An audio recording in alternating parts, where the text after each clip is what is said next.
Hijaunya lembah, hijaunya lereng pegunungan. Seri 5 Pelangi di Langit Singasari. Cerita, Esa Mintarja. Audiobook, novel silat. Bab 118. Kiai Patah dan kawan-kawannya sama sekali tidak berusaha untuk menghalanginya. Bahkan seakan-akan mereka tengah menunggu sahabatnya yang sedang dipanggil keluar dari dalam rumahnya. Tidak menunjukkan ketegangan dan kegelisahan sama sekali, meskipun mereka dapat menghadapi satu bencana. Sejenak kemudian, suara kentongan telah bergema di halaman rumah itu. Memang tidak terlalu keras. Tetapi suara itu telah membangunkan seisi rumah yang nampaknya lengang itu. Sejenak kemudian, beberapa orang telah berlari-larian keluar lewat beberapa buah pintu. Ada yang lewat pintu peringgitan, ada yang lewat pintu samping dan bahkan ada yang lewat pintu dapur. 9 orang laki-laki yang garang, ditambah lagi dengan beberapa orang pengikutnya. Dengan serta-merta mereka telah mengepung kelima orang yang berada di halaman. Sementara itu saudara tertua dari ibu tiri Ki Sarpada itu memandang Ki Panonjaya dengan mata yang bagaikan menyala. "Bagaimana kau dapat keluar dari bilikmu?" geram orang itu. Ki Panonjaya berpaling kepada Kiai Patah. Namun ketika Kiai Patah itu mengangguk, maka Ki Panonjaya itu pun melangkah maju. Dengan nada datar ia berkata, "Bukankah aku telah mengatakan, jika kau menangkap aku, maka aku tentu akan dicari. Sekarang hal itu telah terjadi. Sarpada dan beberapa orang kawannya telah mencari aku dan bahkan melepaskan aku dari bilik tahananku." Ki Panonjaya berhenti sejenak, lalu, "Tentu kau bertanya, kenapa aku tidak melarikan diri saja tanpa menunggu kalian?" Pertanyaan itu dijawabnya sendiri. "Aku memang ingin bertemu dengan kau." "Persetan," geram saudara tertua itu. "Ternyata kesombonganmu akan dapat menjeratmu sekarang. Bukan hanya kau yang akan masuk ke dalam tahananku, tetapi kalian semua. Bahkan agaknya kalian semua harus menyaksikan bagaimana aku memenggal kepala Sarpada dan aku tanjir di regol rumahku ini." Ki Panonjaya tertawa. Katanya, "Apakah kita bukan orang-orang beradab? Apakah Sarpada yang membunuh ibunya, meskipun ibu tirinya, tetapi yang sudah memeliharanya sejak bayi, membesarkannya dan mengasihinya itu pantas diperlakukan sebagaimana orang beradab?" bertanya saudara tertua itu. "Kau dapat saja memutarbalikkan kenyataan," jawab Ki Panonjaya.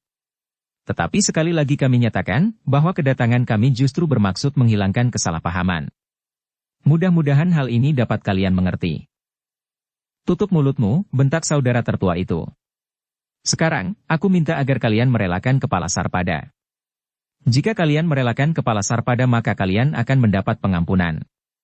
Kecuali Panonjaya yang lain akan kami beri kesempatan untuk meninggalkan tempat ini." "Kenapa dengan aku?" bertanya Panonjaya. "Kau termasuk orang yang pantas dimusnahkan sebagaimana Sarpada," berkata saudara tertua itu. "Kaulah yang telah mengembangkan persoalan ini sehingga menjadi semakin besar." "Kau masih saja mengigau," jawab Ki Panonjaya. "Bukankah kau yang telah menangkapku justru pada saat aku ingin menyelesaikan persoalan ini dengan baik?" "Persetan," geram saudara tertua. "Kau dan Sarpada harus dipenggal lehernya di sini." Ki Sarpada pun kemudian melangkah maju sambil berkata, "Jadi, apakah memang tidak ada jalan yang dapat ditempuh selain saling membunuh?" "Tidak saling membunuh," potong saudara tertua itu. "Kamilah yang akan membunuh kalian." "Jadi niat paman sudah bulat. Apakah paman tidak ingin mendengar penjelasanku?" bertanya Ki Sarpada. Wajah saudara tertua itu benar-benar menjadi tegang. Kemarahannya sudah tidak tertahankan lagi, sehingga ia pun kemudian berkata, "Jika kau masih berbicara lagi, maka mula-mula akan aku potong lidahmu. Baru aku penggal kepalamu." Namun Kiai Patahlah yang tertawa. Katanya, "Nampaknya kau memang terlalu garang. Tetapi baiklah. Jika kau tidak lagi dapat diajak berbicara, maka kita akan berkelahi." Ki Sarpada dan Ki Panonjaya tentu tidak akan dengan sukarela menyerahkan lehernya, sementara itu kami kawan-kawannya akan membelanya. Jika ada di antara kami yang harus mati, maka setiap orang akan bernilai 9 orang di antara kalian." "Setan," geram saudara tertua. Dengan isyarat ia pun memanggil saudara-saudaranya serta orang-orang yang membantunya untuk mendekat. Katanya kepada mereka, "Kita tidak mempunyai pertimbangan lain lagi. Kalian sudah mendengarnya, bahwa semuanya akan kita bunuh atas permintaan mereka sendiri. Kesembilan orang saudara ibu tiri Kisarpada itu pun segera bersiap. Mereka memang menebar di segala penjuru halaman itu, sedangkan orang-orang lain yang akan membantu mereka telah mengepung halaman itu pula. Dalam keremangan cahaya obor di pendapa dan di regol, maka Kisarpada memang melihat orang yang pernah mengaku pamannya dan datang ke rumahnya. Sejenak kemudian maka kedua belah pihak pun telah bersiap. Namun jumlah mereka ternyata tidak seimbang. Jika Sarpada hanya datang bersama 3 orang ditambah Ki Panonjaya, maka saudara tertua ibu tirinya ternyata telah bersiap dengan jumlah yang berlipat ganda. Di samping 9 orang bersaudara, maka beberapa orang kawannya telah hadir pula di samping pengikut mereka yang cukup banyak pula. Mereka adalah orang-orang upahan yang menjadi alat dalam tugas-tugas mereka yang kasar. Bukan hanya menghadapi tingkah laku Sarpada yang mereka anggap sebagai tantangan terhadap mereka bersaudara, tetapi juga dalam kerja mereka sehari-hari yang oleh Ki Panonjaya disebut sebagai kerja yang tidak sewajarnya. Namun bagaimanapun juga saudara tertua itu merasa heran juga melihat sikap Ki Panonjaya dan kawan-kawannya yang sama sekali tidak menunjukkan kegelisahan, apalagi ketakutan. Demikian pula saudara-saudaranya yang lain. Tetapi mereka menduga bahwa sikap itu adalah sikap yang pura-pura saja. Meskipun sebenarnya mereka menjadi gemetar, tetapi mereka berusaha untuk menyembunyikan perasaan itu. Dalam pada itu, muka saudara tertua serta saudara-saudaranya pun telah bergerak semakin mendekat. Di tengah-tengah halaman Kiai Patah berdesis. Kita bertempur dalam lingkaran. Jangan sampai kita terpecah. Ki Sarpada dan Ki Panonjaya harus berada di antara kita. Jumlah mereka terlalu banyak. Ki Sarpada dan Ki Panonjaya mengerti maksud Kiai Patah. Meskipun mereka juga tidak gentar menghadapi apapun juga dengan akibat yang paling parah sekalipun, namun mereka tidak dapat menolak petunjuk Kiai Patah itu. Demikianlah, maka kelima orang itu pun telah berada di dalam lingkaran menghadap ke segala arah. Ki Panonjaya telah mengacukan senjata yang dipungutnya dari orang-orang yang pingsan di luar bilik tahanannya, sementara yang lain pun lelah bersenjata pedang pula. Sejenak kemudian, maka 9 orang saudara, bersama dengan kawan-kawannya telah mulai bergerak. Mereka memang memancing agar lingkaran yang terdiri dari kelima orang itu bertempur terpisah. Tetapi kelima orang itu ternyata tidak terurai lagi. Dengan demikian maka orang-orang yang ingin membunuh Ki Sarpada dan Ki Panonjaya itulah yang mulai menyerang.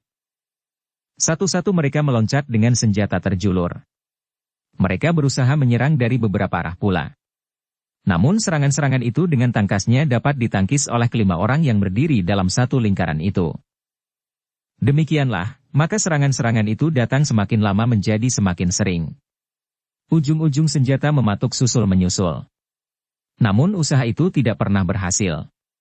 Kelima orang yang berdiri dalam satu lingkaran itu ternyata memiliki ilmu pedang yang tinggi. Meskipun Ki Sarpada bukan seorang yang berilmu tinggi sedangkan Ki Panonjaya memiliki ilmu setingkat lebih tinggi dari Ki Sarpada, namun di antara Kiai Patah, Mahisa Murti dan Mahisa Pukat, seakan-akan mereka pun menjadi cukup tangkas, karena serangan-serangan lawan tidak pernah mampu menembus pertahanannya. Kesembilan saudara dan kawan-kawannya itu menjadi kebingungan. Mereka harus menemukan jalan untuk memecah pertahanan kelima orang dalam satu lingkaran itu. Tetapi mereka tidak pernah berhasil memancing salah seorang di antara mereka. Ternyata kelima orang itu tidak pernah berusaha memburu lawan-lawannya yang bergerak mundur. Mereka hanya melangkah setapak maju dan sejauh jangkauan ujung pedang mereka. Selebihnya, mereka justru kembali ke dalam lingkaran itu lagi. Kesembilan saudara dan kawan-kawannya itu memang menjadi kebingungan untuk beberapa saat. Namun akhirnya saudara mereka yang tertua itu pun berkata, "Jangan serang mereka dari semua penjuru lingkaran. Kita serang mereka dari arah setengah lingkaran. Kita harus menyerang mereka berturut-turut, tanpa henti-hentinya di satu sisi. Betapapun kerasnya, pertahanan itu tentu akan pecah." Kawan-kawannya mengangguk-angguk. Karena itu, maka bersama dengan saudara-saudaranya yang lain, mereka bergeser. Tidak lagi mengepung dalam satu lingkaran. Mereka telah bersiap-siap untuk menyerang mereka dari satu sisi. Tetapi Kiai Patah pun tanggap akan keadaan itu. Lingkaran itu pun tiba-tiba telah berubah pula. Tidak lagi merupakan lingkaran, tetapi kelima orang itu berdiri dan satu baris dan menghadap ke arah lawan mereka akan datang. "Setan," geram saudara tertua. Meskipun demikian, ternyata mereka pun telah mencoba. Mereka telah menyerang kelima orang itu dari satu sisi. Yang kebetulan berdiri di ujung adalah Mahisa Murti dan Mahisa Pukat, sementara Kiai Patah berada di tengah-tengah diapit oleh Ki Sarpada dan Ki Panonjaya. Dengan tangkasnya kelima orang itu telah menangkis semua serangan yang datang beruntun susul menyusul. Senjata yang teracu dan ayunan yang kuat. Namun tidak seorang pun di antara mereka yang berhasil mengenai tubuh lawannya. Beberapa saat pertempuran itu berlangsung dengan keras dan garang. 9 orang bersaudara yang mendendam Sarpada dan Panonjaya sesuai dengan keinginan mereka yang dilandasi oleh dendam dan kebencian. Tetapi ternyata bahwa mereka tidak segera dapat berhasil. Tidak mudah bagi mereka untuk menembus pertahanan kelima orang itu. Terutama kedua anak-anak muda yang berdiri di ujung dan orang tua yang berada di tengah. Sementara itu, Ki Panonjaya dan Ki Sarpada pun telah menunjukkan pula kemampuan mereka dalam ilmu pedang. Untuk beberapa saat pertempuran itu berlangsung, justru semakin lama semakin sengit. Namun ternyata 9 orang saudara itu sama sekali tidak dapat berbuat banyak. Dengan demikian, maka mereka pun tidak lagi mau bersabar. Saudara tertua mereka pun kemudian berkata, "Kita tidak mempunyai pilihan lain. Kita hancurkan mereka menjadi debu." "Tunggu," berkata yang termuda. "Aku ingin mendapatkan mereka hidup-hidup. Jika mereka mati sebelum tertangkap, maka kita akan kehilangan permainan yang mengasyikkan." "Aku sudah menjadi muak," geram saudaranya yang lain. "Biarlah mereka mati dan tubuhnya hancur menjadi debu. Kita masih akan mencoba," berkata yang lain lagi. Beberapa saat, 9 orang saudara itu masih belum menentukan sikap.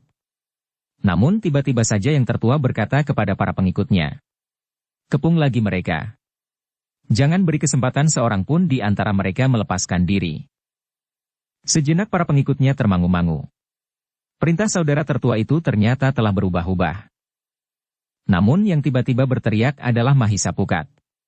Katanya, "Lakukan perintahnya." Ia sedang kebingungan. Mungkin ia tidak lagi mempunyai keyakinan diri, sehingga perintahnya berubah-ubah tanpa pegangan sama sekali. "Persetan," geram saudara tertua itu. Namun ia pun kemudian berteriak, "Minggirlah. Kami bersaudara akan menyelesaikan dengan cara kami." Para pengikut 9 orang bersaudara itu pun telah menepi. Namun mereka telah membuat lingkaran di seputar arena itu, sementara ke-9 saudara ibu tiri Ki Sarpada yang sejalan itu telah berkumpul. "Kita akan melakukannya. Jika mereka dapat bertahan hidup, maka kita akan menangkapnya hidup-hidup," berkata yang tertua. Yang lain mengangguk-angguk. Sejenak kemudian terdengar salah seorang berkata, "Kitalah yang harus berhati-hati agar mereka tidak cepat mati." "Marilah," berkata yang tertua. "Kita jangan banyak kehilangan waktu." Ke-9 orang bersaudara itu pun tiba-tiba telah menebar. Tetapi mereka mulai mengepung kelima orang yang akan mereka hancurkan itu. Beberapa saat mereka seakan-akan menyiapkan diri dengan pemusatan nalar budi. Namun tiba-tiba terdengar orang tertua di antara mereka itu berteriak, "Sekarang!" Dalam sekejap, maka ke-9 orang itu tiba-tiba telah berputar. Semakin lama semakin cepat. Sementara itu, orang tertua itu masih juga berkata, "Pergunakan senjatamu lebih dahulu." Sebenarnya lah bahwa 9 orang itu pun telah mengacukan senjatanya. Sambil berputaran mereka menyerang berganti-ganti, bahkan kadang-kadang 2 atau 3 orang menyerang berbareng dengan sasaran yang berbeda. Kiai Patah pun kemudian memberikan isyarat kepada kawan-kawannya termasuk Mahisa Murti dan Mahisa Pukat untuk berhati-hati. Namun bagi Mahisa Murti dan Mahisa Pukat hal itu bukannya yang pertama kali dihadapinya. Mereka pernah bertemu dengan ungkapan ilmu yang demikian. Putaran yang semakin cepat, sehingga akhirnya seperti angin pusaran yang bergerigi tajam di bagian dalam, senjata-senjatanya, sementara lingkaran pun semakin lama menjadi semakin kecil. Tetapi Mahisa Murti dan Mahisa Pukat tidak menjadi cemas. Yang mereka lakukan kemudian adalah mempersiapkan tenaga cadangan mereka sebaik-baiknya. Keduanya tidak mau memandang rendah lawan-lawan mereka karena memang belum mengetahui tingkat kemampuan ke-9 orang itu. Dengan demikian maka mereka telah menyediakan tenaga cadangan mereka sebaik-baiknya agar mereka tidak mengalami kesulitan karena kelengahan mereka. Untuk beberapa saat, kelima orang itu masih belum bertindak selain menangkis setiap serangan yang terjulur ke arah mereka. Kiai Patah memang berbisik kepada Ki Sarpada dan Ki Panonjaya. "Jangan bingung. Perhatikan setiap serangan yang ditujukan kepada kalian masing-masing. Setiap orang supaya memperhatikan keselamatan diri mereka sendiri lebih dahulu. Jika kalian menjadi bingung, maka kesempatan itu justru akan dipergunakan oleh orang-orang yang sedang berputar itu. Ki Panonjaya dan Ki Sarpada mengangguk-angguk sambil memutar pedangnya.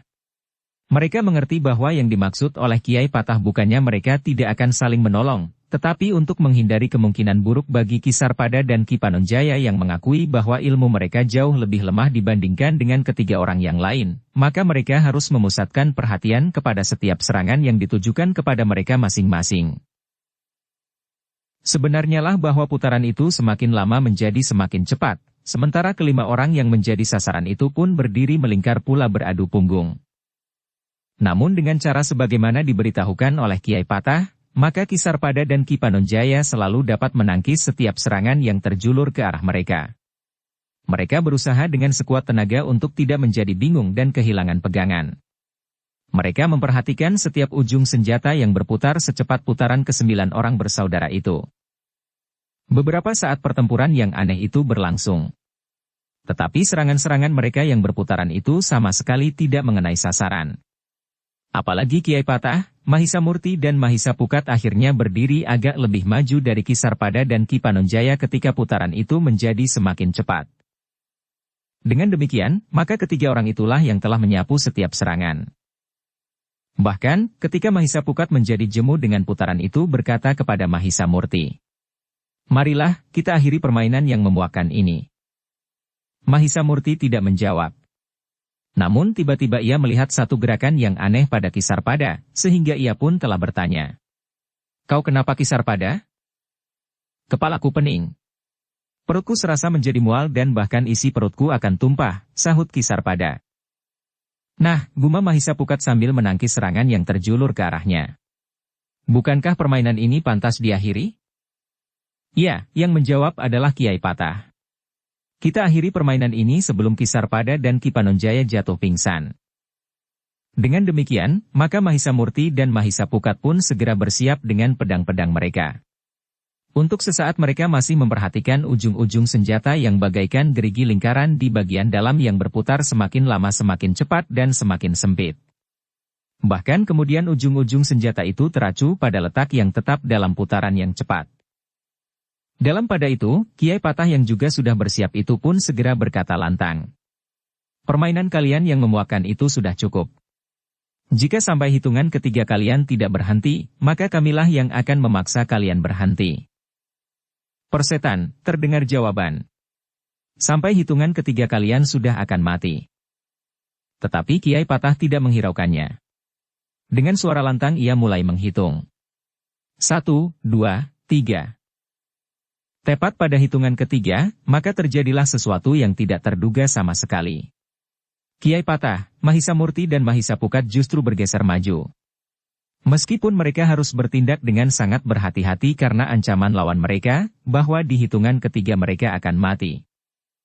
Namun Kiai Patah, Mahisa Murti dan Mahisa Pukatlah yang ternyata bertindak lebih cepat.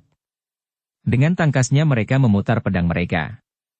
Dalam sekejap, maka 9 orang dalam putaran itu telah terguncang, sehingga putaran itu dengan tiba-tiba telah melebar karena mereka yang berada di dalam putaran itu berloncatan menjauh. Di luar sadar maka putaran itu pun berhenti, sementara 3 orang di antara mereka telah kehilangan senjata mereka, sedangkan 2 orang yang lain telah tergores pedang di lengannya. Terdengar suara Kiai Patah tertawa. Katanya, "Nah, siapakah yang berkata benar?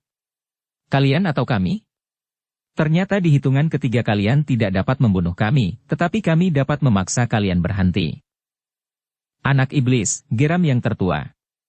Dengan gigi yang gemeretak ia pun kemudian berkata, "Kalian memang pantas dilumatkan menjadi debu."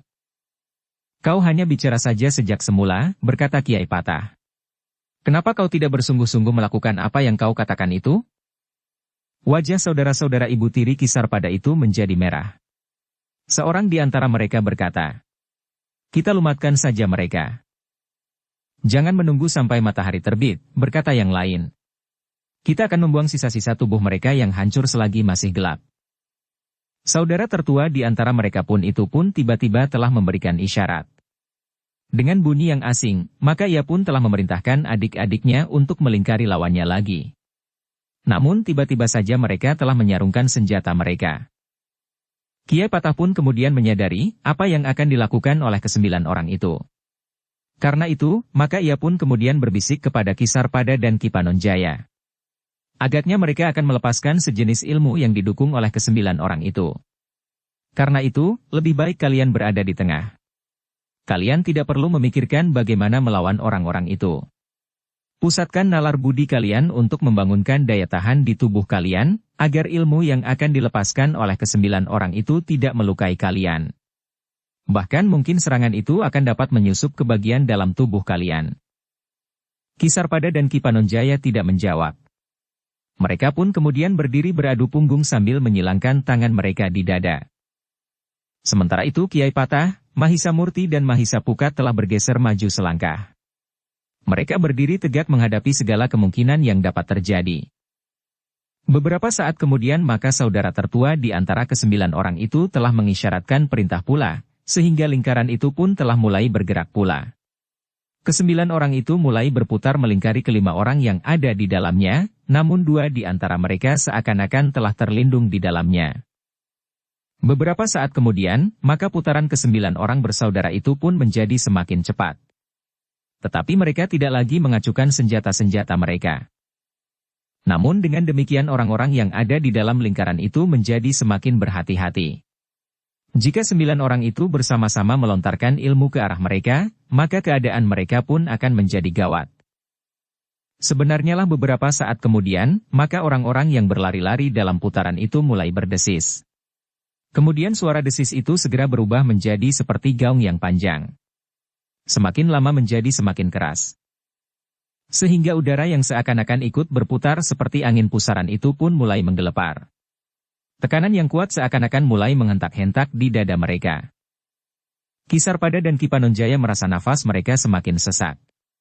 Rasa-rasanya dada mereka telah terhimpit oleh batu-batu padas yang berat. Dengan sekuat tenaga mereka berusaha untuk meningkatkan daya tahan mereka, agar dada mereka tidak pecah karenanya. Kiai Patah, Mahisa Murti dan Mahisa Pukat masih belum begitu banyak terpengaruh oleh ilmu yang mulai dilepaskan oleh kesembilan kakak beradik itu. Meskipun demikian mereka pun menyadari bahwa Ki Sarpada dan Ki Panonjaya tentu sudah mulai mengalami kesulitan. Meskipun Ki Panonjaya memiliki kelebihan dari Ki Sarpada, tetapi ternyata bahwa ilmu yang dilontarkan oleh kesembilan orang bersaudara itu merupakan serangan yang sangat berat pula baginya. Untuk beberapa saat Mahisa Murti, Mahisa Pukat dan Kiai Patah bertahan. Namun ketika mereka menyadari bahwa Ki Sarpada mulai menggigil, maka mereka harus segera mengambil sikap. Namun justru pada saat yang demikian, kesembilan orang itu telah menghentakkan ilmunya. Udara di dalam lingkaran itu seakan-akan benar-benar telah terguncang. Getaran yang dahsyat melanda setiap dada, sehingga seakan-akan isi dada mereka pun telah terhimpit oleh kekuatan yang sulit dilawan. Dalam keadaan yang demikian, maka Ki Sarpada ternyata sudah tidak mampu lagi bertahan lebih lama. Perasaan sakit yang menghentak-hentak di dadanya telah menghempaskannya ke dalam ketidaksadaran. Karena itu, maka Ki Sarpada itu pun perlahan-lahan telah jatuh pada lututnya, namun kemudian ia pun telah terguling di tanah dalam keadaan pingsan. Ki Panonjaya masih dapat bertahan sambil berdiri. Namun ia pun kemudian telah jatuh pula terduduk, meskipun tidak segera menjadi pingsan. Mahisa Murti dan Mahisa Pukat menjadi cemas. Mereka pun merasakan tekanan yang semakin berat. Jika mereka tidak berbuat sesuatu, maka kemungkinan yang parah dapat terjadi atas Ki Sarpada dan Ki Panonjaya. Karena itu, maka Mahisa Murti pun kemudian berkata kepada Kiai Patah. Kiai, tolong jaga kedua orang itu. Aku akan Mahisa Pukat akan menghentikan mereka. Apa yang akan kalian lakukan? Bertanya Kiai Patah. Serahkan kepada kami, jawab Mahisa Pukat. Kiai Patah tidak menjawab. Ia menyadari bahwa kedua anak Mahendra itu mempunyai ilmu yang tinggi. Karena itu, maka ia tidak mencegahnya. Namun sementara itu, ia bertanggung jawab atas kedua orang yang sudah tidak berdaya itu. Ia harus melindungi keduanya jika ada di antara lawan mereka yang datang menyerang atau bahkan mempergunakan senjata. Dalam pada itu, putaran ke-9 orang itu pun menjadi semakin cepat. Sementara itu, dengung di mulut mereka pun menjadi semakin keras, sehingga udara pun bergetar semakin keras pula. Dengan demikian maka tusukan serangan ilmu ke-9 orang itu pun menjadi semakin tajam pula menghunjam ke dalam dada mereka. Karena itulah maka Mahisa Murti dan Mahisa Pukat tidak menunggu lebih lama lagi, agar Kisarpada dan Ki Panonjaya tidak mengalami bencana yang lebih parah. Namun Mahisa Murti dan Mahisa Pukat masih membatasi diri dengan tidak melepaskan serangannya dari jarak tertentu untuk melontarkan udara panas yang dapat membakar mereka. Jika kedua anak muda itu benar-benar kehilangan kesabaran, maka mereka akan dapat melakukannya sehingga kemungkinan bahwa ke-9 orang itu menjadi korban seluruhnya, akan dapat terjadi. Dengan isyarat Mahisa Murti dan Mahisa Pukat telah bertekad untuk mempergunakan ilmu mereka yang lain. Agaknya ke-9 orang itu dapat menangkap isyarat, bahwa Mahisa Murti dan Mahisa Pukat akan memberikan perlawanan khusus atas mereka bersembilan. Dengan penjagaan sebelumnya, ke-9 orang itu menyadari bahwa kedua orang itu tentu termasuk orang berilmu tinggi. Karena itu, maka ke-9 orang itu pun telah meningkatkan pelepasan ilmu mereka. Putaran serta gaung dari mulut mereka pun semakin lama menjadi semakin cepat dan keras. Tetapi Mahisa Murti dan Mahisa Pukat telah mengambil keputusan bulat, bahwa mereka harus menghentikan tingkah laku ke-9 orang itu. Apalagi ketika serangan ke-9 orang itu telah mulai pula menyakiti isi dada mereka. Dengan mempersiapkan diri sebaik-baiknya, Mahisa Murti dan Mahisa Pukat melangkah semakin maju meskipun putaran dari ke-9 orang itu menjadi semakin sempit. Kedua anak muda itu telah meningkatkan daya tahan tubuh mereka. Suara yang bergaung semakin keras itu rasa-rasanya memang semakin tajam menusuk ke dalam jantung. Namun kedua anak muda itu masih mampu mengatasinya sehingga mereka tidak kehilangan kemampuan mereka. Beberapa saat kemudian, maka Mahisa Murti pun telah memberikan isyarat kepada Mahisa Pukat, sehingga dengan kesiagaan tertinggi keduanya maju semakin dekat dengan lingkaran. Ketika orang-orang yang berlarian dalam putaran itu menghentak-hentakan suaranya sehingga dada kedua anak muda itu pun terasa bagaikan dihentak-hentakan, maka keduanya tiba-tiba saja telah meloncat menyerang. Mahisa Murti dan Mahisa Pukat tidak mau dikelabui oleh sasarannya yang bergerak sehingga orang yang di belakangnya justru dapat menyerangnya. Tetapi Mahisa Murti dan Mahisa Pukat telah memilih sasaran, dan untuk menyerangnya mereka ikut pula dengan putaran itu. Ke-9 orang yang ada di dalam putaran itu mengumpat di dalam hati. Namun mereka tidak mau membiarkan lingkaran mereka terputus. Karena itu, maka mereka ke-9 orang itu telah bertindak hampir serentak terhadap kedua orang anak muda itu. Dengan hentakan, maka 9 orang itu telah menghempaskan ilmu mereka dengan puncak kekuatan mereka. Mereka berteriak sekuat tenaga mereka. Akibatnya memang mencemaskan. Bukan saja Kisarpada, bahkan Ki Panonjaya pun telah jatuh terbaring di tanah. Sementara itu isi dada Mahisa Murti dan Mahisa Pukat pun merasa semakin tajam tertusuk ilmu lawan-lawan mereka. Tetapi Mahisa Murti dan Mahisa Pukat telah bertindak. Keduanya tetap ikut dalam putaran yang semakin cepat. Namun kemampuan kedua anak muda itu memang lebih tinggi dari lawan-lawannya, sehingga keduanya mampu bergerak lebih cepat dari ke-9 orang bersaudara itu. Ketika Mahisa Murti dan Mahisa Pukat menjadi semakin dekat dengan sasarannya, maka hentakan-hentakan ilmu ke-9 orang itu masih pula menyerang kedua anak muda itu. Namun tiba-tiba saja kedua anak muda itu telah menyerang dengan dahsyatnya. Mahisa Pukatlah yang lebih dahulu meluncur dengan derasnya sejalan dengan putaran ke-9 orang bersaudara itu. Kakinya lah yang terjulur lurus mengarah ke pundak sasarannya. Dua orang di belakang sasarannya telah ikut pula melawan serangan Mahisa Pukat. 3 orang berusaha menangkis serangan itu. Tetapi Mahisa Pukat berhasil memanfaatkan dorongan gerak putaran itu, sehingga 3 orang di antara 9 orang itu telah terdorong dan terlempar dari putaran. Sementara itu, Mahisa Murti telah melakukan serangan pula. Berbeda dengan Mahisa Pukat, maka Mahisa Murti justru telah menerkam lawannya dengan tangannya. Seperti sasaran serangan Mahisa Pukat, maka seorang yang berada di belakang sasaran serangan Mahisa Murti pun telah membantu menangkis serangan Mahisa Murti. Namun Mahisa Murti pun dengan kuatnya telah mendorong lawannya, sejalan pula dengan putarannya sendiri, sehingga mereka terpelanting keluar lingkaran yang berputar itu pula. Dengan demikian, maka lingkaran itu telah terputus. 5 orang telah terlempar dan jatuh berguling-guling. Sementara itu dengan tangkasnya mereka pun telah melenting berdiri. Anak iblis, geram yang tertua yang kebetulan terdorong oleh kekuatan Mahisa Murti. Kau benar-benar ingin mati. Mahisa Murti tidak menjawab. Tetapi ia pun telah meloncat menyerang lawannya yang menjadi semakin marah. Dengan isyarat, maka saudara tertua itu telah memanggil seorang lagi di antara adiknya.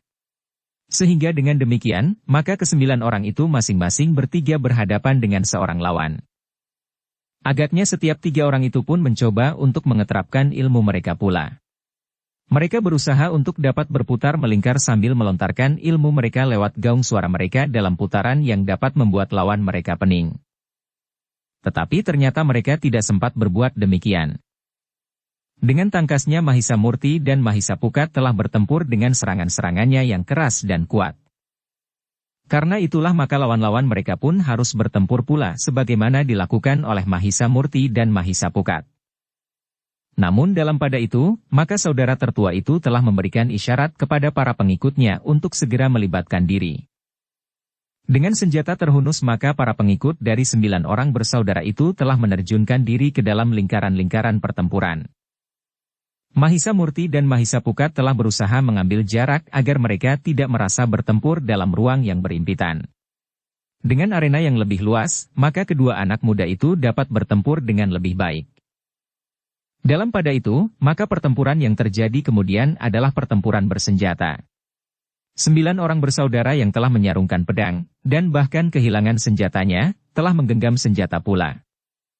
Karena itu, maka sejenak kemudian telah terjadi pertempuran yang sengit. Benturan-benturan senjata berdentangan, sementara bunga api pun telah berloncatan di udara. Namun sangat mengherankan. Meskipun Mahisa Murti dan Mahisa Pukat tidak dengan semena-mena melukai lawan. Untuk beberapa saat, Mahisa Murti dan Mahisa Pukat telah berloncatan dengan tangan terkembang. Pedangnya pun menyambar-nyambar mengerikan. Keduanya bagaikan burung elang yang terbang berputaran. Namun sekali-sekali telah menukik menyambar mangsanya. Tetapi sebenarnya lah Mahisa Murti dan Mahisa Pukat merasa tidak perlu menghunjamkan pedang mereka ke dada lawan-lawannya. Lebih-lebih para pengikut ke-9 orang bersaudara yang ingin membunuh Kisarpada dan Ki Panonjaya itu. Bagi Mahisa Murti dan Mahisa Pukat, cukup berusaha untuk membentur senjata lawan dengan senjata mereka. Atau bahkan hanya menyentuh senjata lawan yang menyerang susul-menyusul. 9 orang bersaudara itu tidak dapat mengerti, kenapa satu-satu para pengikutnya bagaikan menjadi lumpuh. Mereka merangkak menepi agar mereka tidak terinjak oleh mereka yang masih bertempur. Apa yang terjadi? Pertanyaan itu telah mengganggu 9 orang bersaudara itu. Sementara itu, 3 di antara mereka, mencoba mempergunakan kesempatan itu untuk menyelesaikan Kisarpada dan Ki Panonjaya. Namun ternyata mereka telah membentur kemampuan ilmu Kiai Patah. Dengan ilmunya yang tinggi, maka Kiai Patah tidak banyak menjumpai kesulitan untuk melindungi Kisarpada dan Ki Panonjaya yang ternyata telah menjadi pingsan. Getaran-getaran ilmu yang menghentak-hentak dadanya ternyata tidak teratasi oleh daya tahan mereka. Namun dengan keadaan terakhir, ketika 9 orang bersaudara itu telah terpecah, maka lontaran ilmu yang mereka lakukan bersama itu pun telah mengendor dan bahkan akhirnya pudar sama sekali. Pada saat-saat mereka bertempur, maka mereka tidak lagi mampu secara bersama-sama menyerang dengan getaran yang menghentak karena kemampuan ilmu mereka. Apalagi setelah mereka terpecah dalam kelompok-kelompok yang terpisah.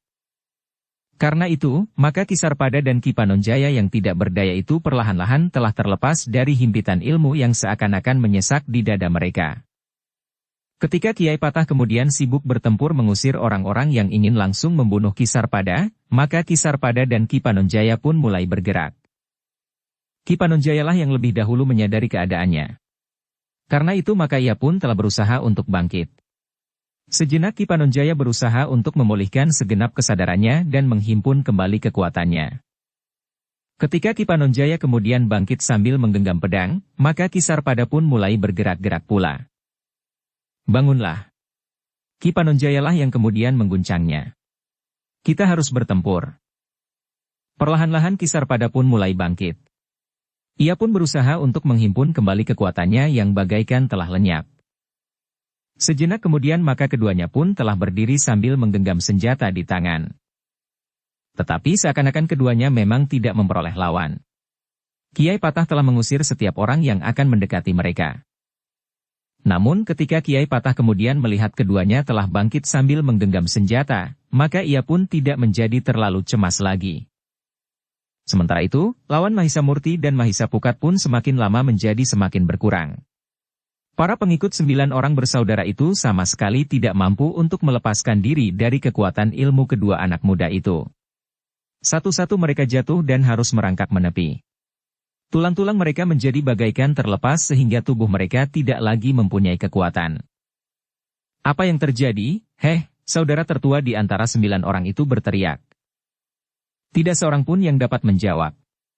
Namun korban pun telah berjatuhan. Sehingga akhirnya tinggallah 9 orang bersaudara yang harus menghadapi 3 orang yang berilmu tinggi. Ki Sarpada dan Ki Panonjaya, yang telah menemukan kembali kemampuan dan kekuatan mereka, sempat bertempur bersama-sama dengan Kiai Patah. Mereka sempat melawan masing-masing seorang di antara ke-9 bersaudara itu. Ternyata Ki Panonjaya memiliki kemampuan untuk mempertahankan dirinya.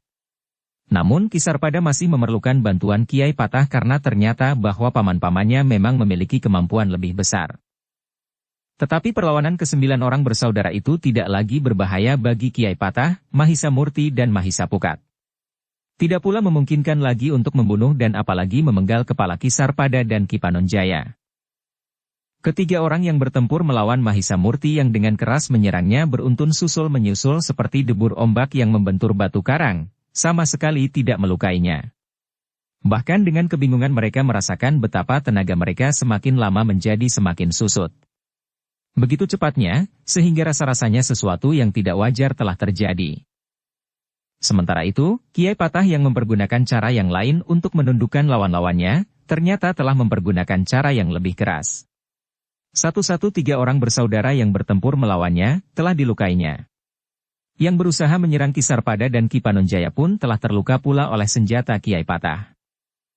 Sebenarnya bahwa Kiai Patah telah berusaha membatasi dirinya dengan mempergunakan senjata. Tanpa senjata ia akan menjadi lebih berbahaya. Apalagi jika ia tidak sempat menjangkau lawan karena jarak yang panjang. Maka ia akan dapat mempergunakan ilmunya yang akan dapat menghancurkan tubuh lawan-lawannya. Demikianlah, maka pertempuran di halaman rumah saudara tertua dari ibu tiri Ki Sarpada itu semakin lama telah menjadi semakin susut. Lawan Kiai Patah yang telah terluka pun tidak lagi mampu berbuat banyak. Semakin banyak mereka bergerak, maka darah pun semakin deras pula mengalir dari tubuh mereka. Menjelang fajar, maka semua lawan Kiai Patah, Mahisa Murti dan Mahisa Pukat telah dilumpuhkan. Ketiga orang lawan Kiai Patah yang kehilangan banyak darah itu pun seakan-akan sudah tidak mampu lagi menggerakkan pedangnya. Sementara itu lawan Mahisa Murti dan Mahisa Pukat benar-benar telah kehilangan tenaga. Sedangkan para pengikutnya tidak ada yang mampu lagi berbuat sesuatu. Mahisa Murti dan Mahisa Pukat benar-benar telah membuat mereka menjadi seakan-akan lumpuh seluruh tubuhnya. Dengan menyentuh mereka seorang demi seorang, maka sisa-sisa tenaga mereka telah benar-benar terhisap sampai kering. Dalam pada itu, Kiai Patah pun kemudian telah membawa Ki Sarpada dan Ki Panonjaya untuk berdiri di depan saudara tertua ibu tiri Ki Sarpada itu. Dengan lemahnya saudara tertua itu telah didudukan di tangga pendapa bersama 2 orang saudaranya. Kisanak, berkata Kiai Patah. Apakah kau masih juga berkeberatan untuk mendengarkan penjelasan Sarpada tentang kematian ibu tirinya? Atau barangkali kami harus membawamu menghadap Ki Buyut untuk mendapatkan penjelasannya. Buyut yang berkuasa di padukuhanmu bukan Buyut yang berhak memerintah aku. Aku tidak tinggal di kebuyutanmu, suaranya masih tetap garang. Tetapi Mahisa Murti pun berkata, baiklah. Sekarang dengarkan penjelasan Ki Sarpada yang sekarang telah menjabat sebagai seorang bekel menggantikan kakaknya yang ditangkap oleh Ki Buyut karena pembunuhan yang tidak berperi kemanusiaan. Aku tidak memerlukan penjelasannya. Aku sudah tahu segala-galanya, berkata orang itu. Tetapi Mahisa Murti pun kemudian mendekatinya sambil berkata, Kisanak, kau tidak akan dapat menolak. Kau tidak akan dapat pergi dari tempatmu itu. Persetan, geram orang itu. Namun Mahisa Murti pun berkata kepada Ki Sarpada, bicaralah. Biarlah ia mendengarkan. Saudara tertua ibu tiri Ki Sarpada itu mencoba untuk beringsut. Betapapun lemahnya, namun ia telah naik ke pendapa dan berusaha untuk bangkit. Tertatih-tatih ia melangkah menjauh. Tetapi Mahisa Murti berkata, Jangan mempersulit dirimu sendiri. Jika kau tidak menghiraukan kami, maka sisa tenaga yang ada padamu itu pun segera akan lenyap pula. Dan kau tidak akan lebih dari seorang yang lumpuh. Hal itu akan dapat terjadi jika kami menghendaki. Persetan, geram saudara tertua. Jika kalian ingin membunuh aku, bunuhlah. Tetapi kau tidak akan mau mendengarkan pembicaraanmu. Jangan keras kepala, berkata Mahisa Murti. Kau hanya tinggal mendengarkan. Kau boleh percaya atau tidak. Aku tidak mau, orang itu hampir berteriak. Tetapi ia tidak dapat melarikan diri ketika Mahisa Murti dan Mahisa Pukat menangkapnya dan membawanya kembali ke tangga pendapa. Duduklah dan dengarlah. Kau tidak akan dapat mengelak lagi, berkata Mahisa Murti. Ketika orang itu kemudian duduk kembali, maka sekali lagi ia berusaha untuk bangkit. Tetapi ternyata bahwa kekuatannya bagaikan telah terhisap habis. Saudara tertua Ibu Tiri Kisarpada itu tidak lagi sempat bangkit berdiri dan bergeser dari tempatnya. Bahkan merangkak pun rasa-rasanya tidak mungkin lagi. Ilmu iblis yang manakah yang kalian pergunakan, geramnya. Sudahlah, berkata Kiai Patah. Biarlah Kisarpada memberikan keterangan. Kemudian terserah kepadamu. Apakah kau percaya atau tidak? Tetapi satu hal yang pasti, bahwa kau tidak akan mungkin lagi membunuh Kisarpada. Peristiwa yang terjadi kali ini merupakan peringatan bagimu, karena jika sesuatu terjadi atas Kisarpada, maka 9 orang akan mati. Kemanapun kalian berusaha untuk lari, kami akan memburu dan membunuh kalian dimanapun. Wajah saudara tertua itu menjadi merah. Tetapi ia benar-benar tidak mampu bergeser dari tempatnya. Rasa-rasanya tulang-tulangnya telah terlepas dari tubuhnya. Karena itu, maka mau tidak mau, ia harus tetap berada di tempatnya.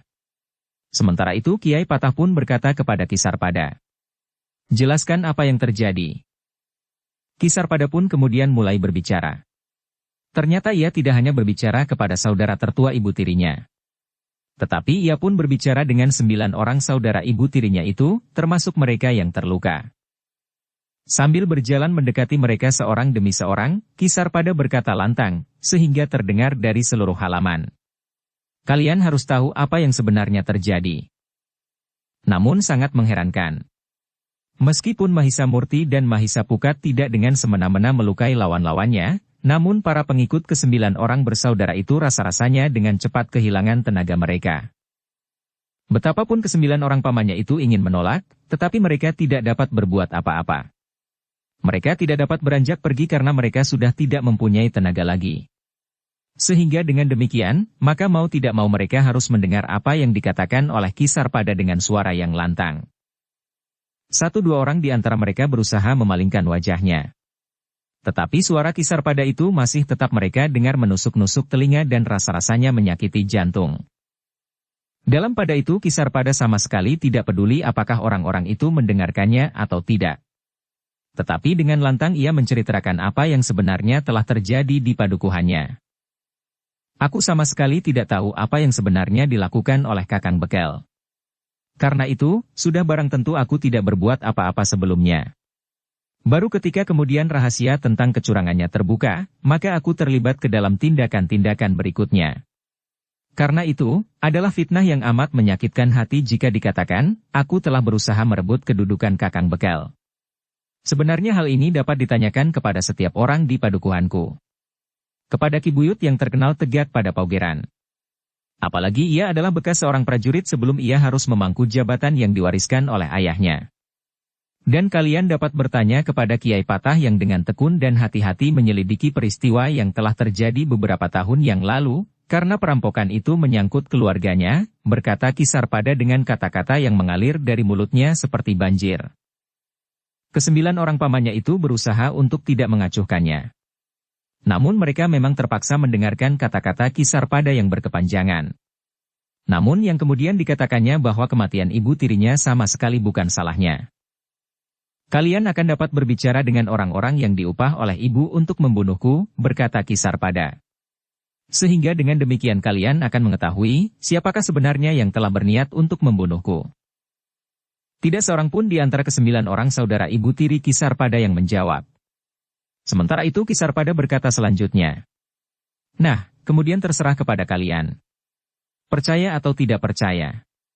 Tetapi kali ini, kami memang tidak berniat untuk membunuh kalian, meskipun hal seperti itu sudah kalian rencanakan untuk kalian lakukan atasku dan Paman Panonjaya. Bahkan kami berlima.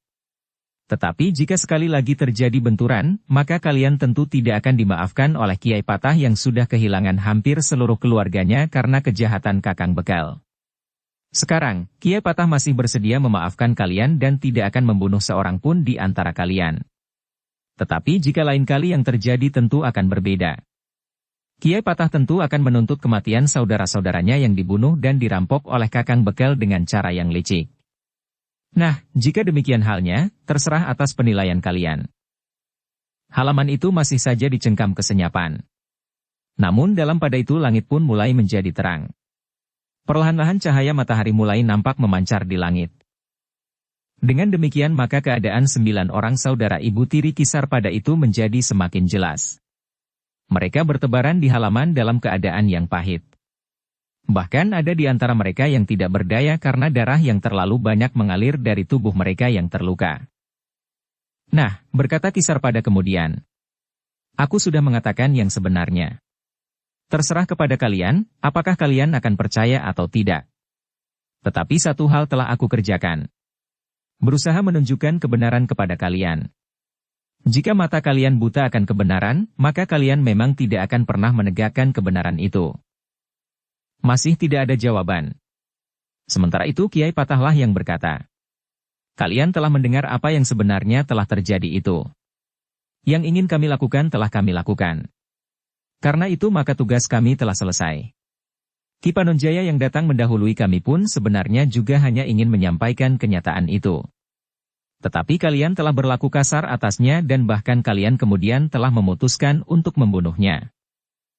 Kesembilan orang itu masih tetap berdiam diri. Karena itu, maka Kiai Patah pun kemudian berkata, baiklah. Tugas kami sudah selesai. Kalian dengar atau tidak, tetapi Kisar Pada sudah menyampaikan peristiwa yang sebenarnya telah terjadi di padukuhannya serta kematian ibu tirinya. Karena itu, kami akan meninggalkan rumah ini. Beberapa orang yang kehilangan kekuatannya, perlahan-lahan akan timbul dan bahkan pulih kembali. Yang terluka sebaiknya segera diobati. Mungkin dalam waktu beberapa hari, barulah semuanya akan kembali seperti sedia kala. Namun dengan satu pengertian, jika kalian tidak merubah tanggapan kalian atas peristiwa yang telah terjadi, maka jangan menyesali nasib kalian yang akan menjadi jauh lebih buruk lagi. Kiai Patah pun kemudian berkata kepada Kisar Pada dan Ki Panonjaya, apakah masih ada yang ingin kalian katakan? Kisar Pada menggeleng sambil berkata, tidak. Yang aku katakan sudah cukup banyak. Terserah kepada mereka. Sedang Ki Panonjaya pun berkata, memang tidak ada lagi yang perlu dikatakan kepada mereka. Jika demikian, marilah. Kita tinggalkan tempat ini, berkata Kiai Patah. Kisar Pada menarik nafas dalam-dalam. Sekali lagi ia memandangi wajah-wajah pamannya. Namun kemudian ia pun berdesis. Marilah. Kita biarkan mereka hidup. Mudah-mudahan aku tidak berubah pikiran. Wajah saudara tertua di antara kesembilan saudara itu menjadi semakin tegang. Namun ia tidak mengatakan sesuatu. Sesak di dadanya seakan-akan mencekiknya. Dalam pada itu, Kisar Pada, Ki Panonjaya dan ketiga orang lainnya pun telah meninggalkan halaman rumah itu. Sementara langit telah menjadi semakin panas oleh sinar matahari yang memanjat semakin tinggi. Sepeninggal kelima orang itu, maka halaman rumah itu pun masih saja menjadi lengang. Orang-orang yang terbaring terbujur lintang di halaman itu belum segera beringsut dari tempatnya. Ternyata mereka memang tidak mempunyai kekuatan sama sekali untuk bergeser dari tempatnya. Beberapa orang memang masih berhasil merangkak menepi, mendekati tangga pendapa.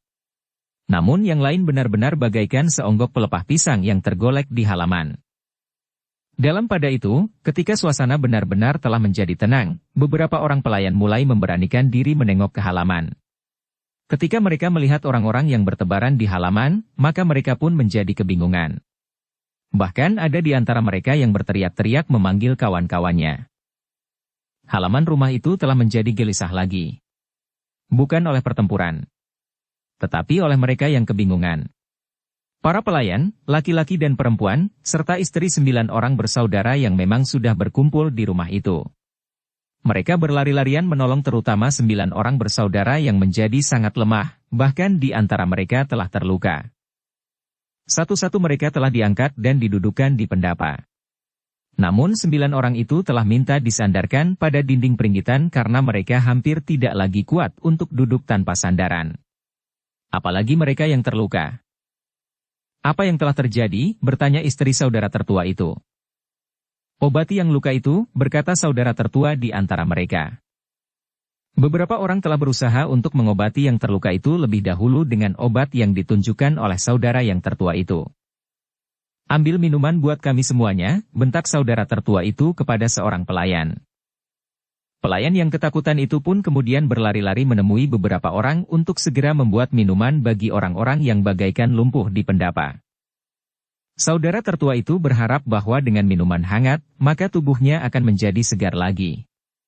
Namun ternyata meskipun ia telah minum minuman hangat, bahkan dengan susah payah, tetapi tubuhnya masih saja bagaikan lumpuh dan tidak berdaya. Akhirnya saudara tertua di antara 9 orang saudara itu menyadari bahwa mereka telah berhadapan dengan orang-orang yang berilmu sangat tinggi. Itulah sebabnya, maka mulailah timbul pertanyaan di dalam diri saudara tertua itu. Kenapa mereka tidak membunuh kami? Ternyata pertanyaan itu telah berkembang di dalam dirinya.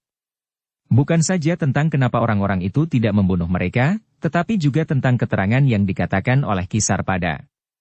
Meskipun pada saat Kisarpada mengucapkan, saudara tertua itu dan juga yang lain-lainnya tidak berusaha mendengarkan sama sekali, namun mau tidak mau mereka telah mendengarnya pula, sehingga keterangan itu mulai bergejolak di dalam diri mereka. Tetapi saudara tertua itu masih menyimpan persoalan itu di dalam dirinya. Sementara itu, kelima orang yang meninggalkan rumah itu pun telah menyusuri jalan padukuhan.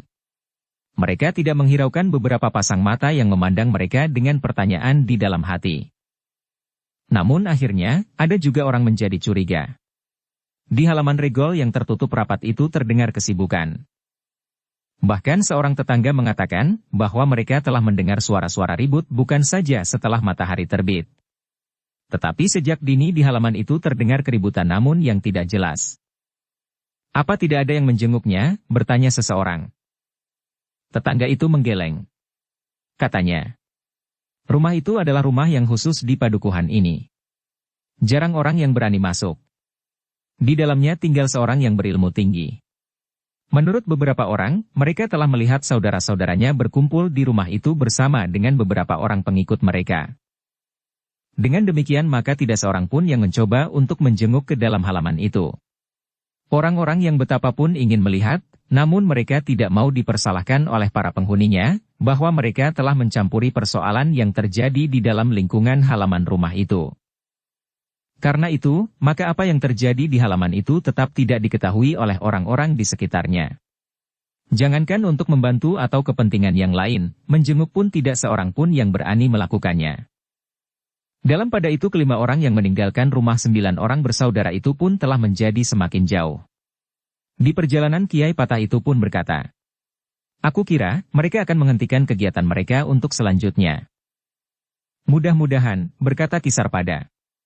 Sebenarnya, di hati kecil memang terbersit keinginan untuk membunuh saja mereka, agar tidak akan menjadi duri dalam kehidupanku selanjutnya. Tetapi ternyata serasa ada yang mencegahnya di dalam hati ini. Kiai Patah menarik nafas dalam-dalam. Sambil menepuk bahu Kisarpada ia berkata, "Jika masih ada yang terasa mencegah di hati Ki Bekel, itu berarti bahwa Ki Bekel masih belum kehilangan perasaan. Ki Bekel masih menyimpan landasan kemanusiaan di dalam hati. Mudah-mudahan landasan itu tidak akan larut dalam jabatan Ki Bekel kemudian." Kisarpada menarik nafas dalam-dalam. Katanya, "Aku tidak akan melupakan bagaimana aku merayap mencapai kedudukan yang sebelumnya tidak pernah aku impikan itu. Namun ketika beban itu berada di pundak, maka aku pun berusaha untuk mengangkatnya. Namun aku tidak pula akan pernah melupakan bagaimana aku dapat tegak dalam kedudukan ini. Aku tidak akan dapat ingkar bahwa aku tidak dapat berdiri sendiri." Kiai Patah mengangguk-angguk. Katanya, "Kesadaranmu akan hal itu akan membantumu menuntunmu lewat jalan yang benar. Kiai Patah berhenti sejenak, lalu katanya kepada Ki Panonjaya. Ki Panonjaya akan dapat menjadi pendampingnya yang baik. Meskipun barangkali Ki Panonjaya tidak dapat terlalu sering mengunjunginya, namun pada saat-saat tertentu Ki Panonjaya akan dapat memberikan beberapa tuntunan yang berarti bagi Ki Bekal. Di samping barangkali aku yang merasa diri orang tua, maka beberapa orang paman Ki Bekal yang sebenarnya tidak terlibat akan dapat membantunya, berkata Ki Panonjaya. Iya, sahut Kiai Patah. Setidak-tidaknya, seorang di antara saudara ibu tirinya yang sedang menunggu kita sekarang ini. Ki Panonjaya mengangguk sambil berkata. Sebenarnya ia tidak sendiri. Mungkin saudara-saudaranya yang lain tidak memiliki keberanian bertindak seperti pamannya yang satu itu. Mungkin paman, desis Ki Sarpada. Namun aku akan senang sekali jika paman-paman yang manapun akan bersedia membantuku dalam segala segi tugas-tugasku. Kiai Panonjaya tersenyum. Baginya, Ki Sarpada adalah orang yang tepat untuk jabatannya. Meskipun ilmunya tidak begitu tinggi, tetapi ia akan dapat bekerja dengan sungguh-sungguh dan nampaknya ia bukan orang yang mementingkan diri sendiri. Sementara itu, Mahisa Murti dan Mahisa Pukat berjalan di belakang ketiga orang yang sibuk berbincang di depan mereka. Keduanya tidak lagi berbicara tentang peristiwa yang baru saja mereka alami. Tetapi mereka mulai cemas, bahwa usaha mereka mendapatkan seseorang untuk mewarisi kemampuan mereka masih belum akan terpenuhi. Tetapi kita memang tidak boleh tergesa-gesa, berkata Mahisa Murti. Kita lebih mementingkan nilai dari seseorang yang mungkin akan dapat mewarisi ilmu kita dan selanjutnya ikut membina perguruan kita daripada waktu. Mahisa Pukat mengangguk-angguk. Katanya. Apakah pada saat kita mulai sudah nampak pada kita, bahwa kita akan dapat menjadi pewaris yang baik? Mahisa Murti tersenyum. Dengan nada datar ia menjawab. Sebaiknya kita tanyakan kepada ayah. Apakah ayah melihat bahwa ada kelainan pada kita? Mahisa Pukat mengangguk-angguk. Tetapi tiba-tiba saja ia berkata. Ayah sudah terlalu lama berada di padepokan.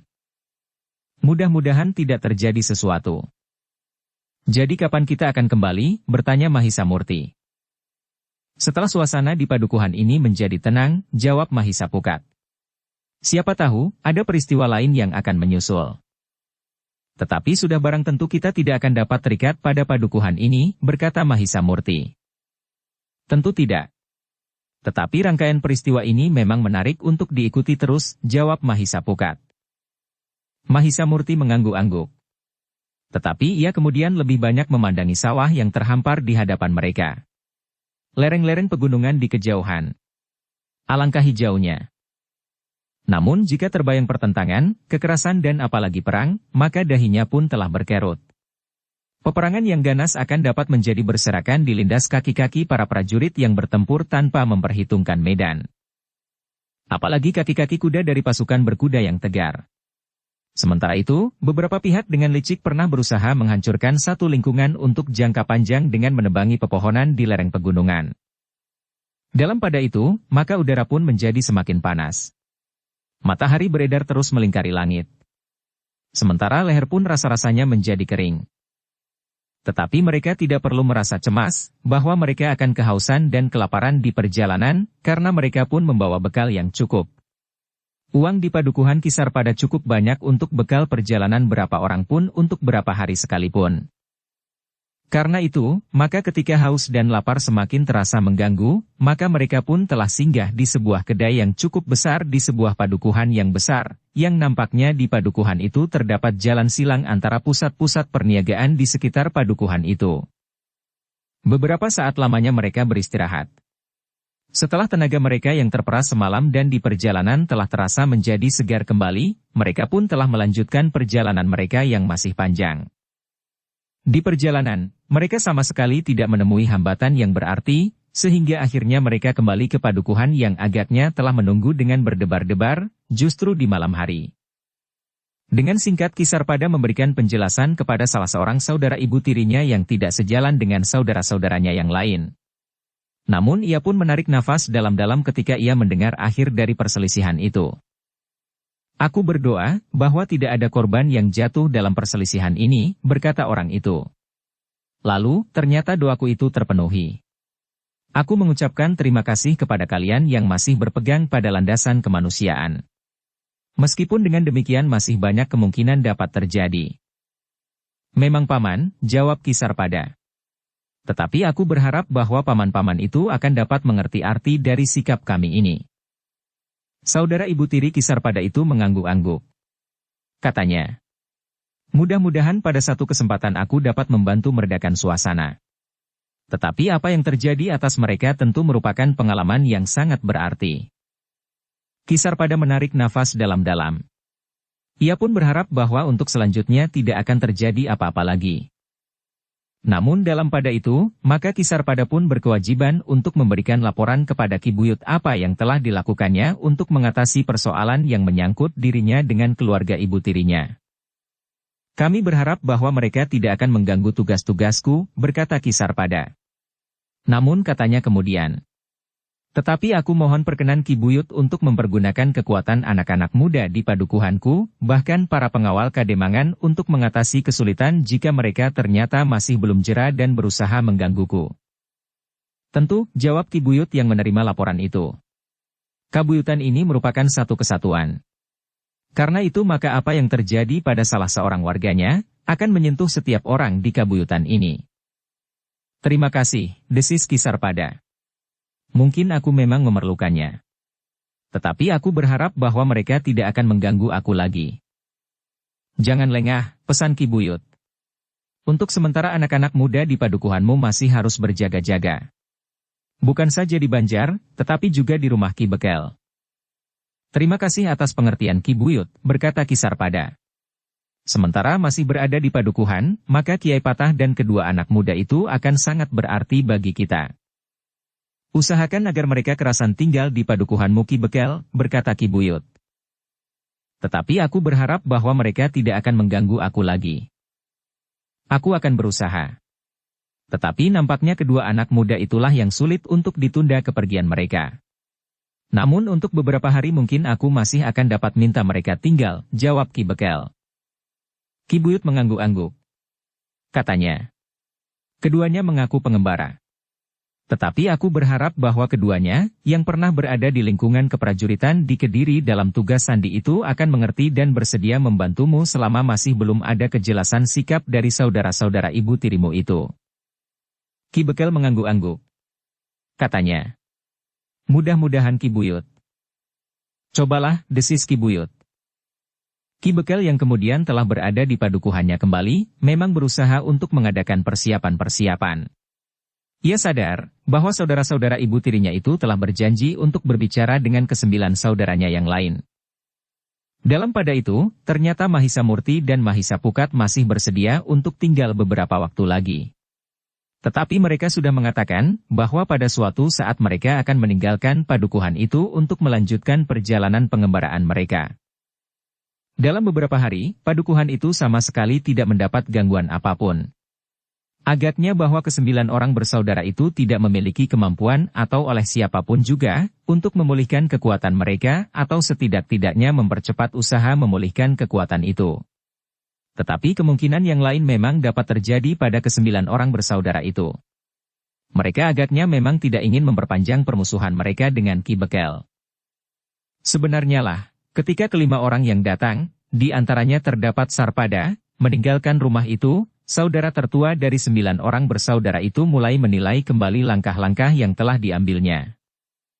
Itulah sebabnya ketika perlahan-lahan kekuatan dan kemampuan ilmunya pulih kembali di hari-hari berikutnya, ia mulai berbicara dengan adik-adiknya tentang sikap mereka terhadap Ki Sarpada.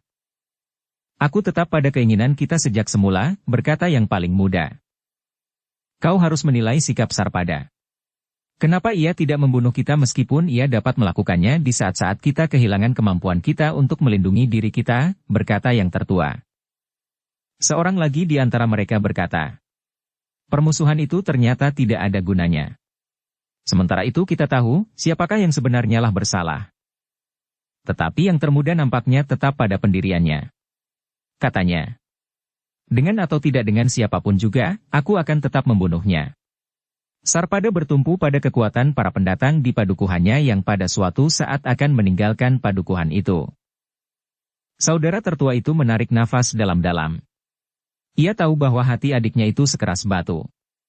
Itulah sebabnya, maka ia tidak dapat hidup sebagaimana layaknya.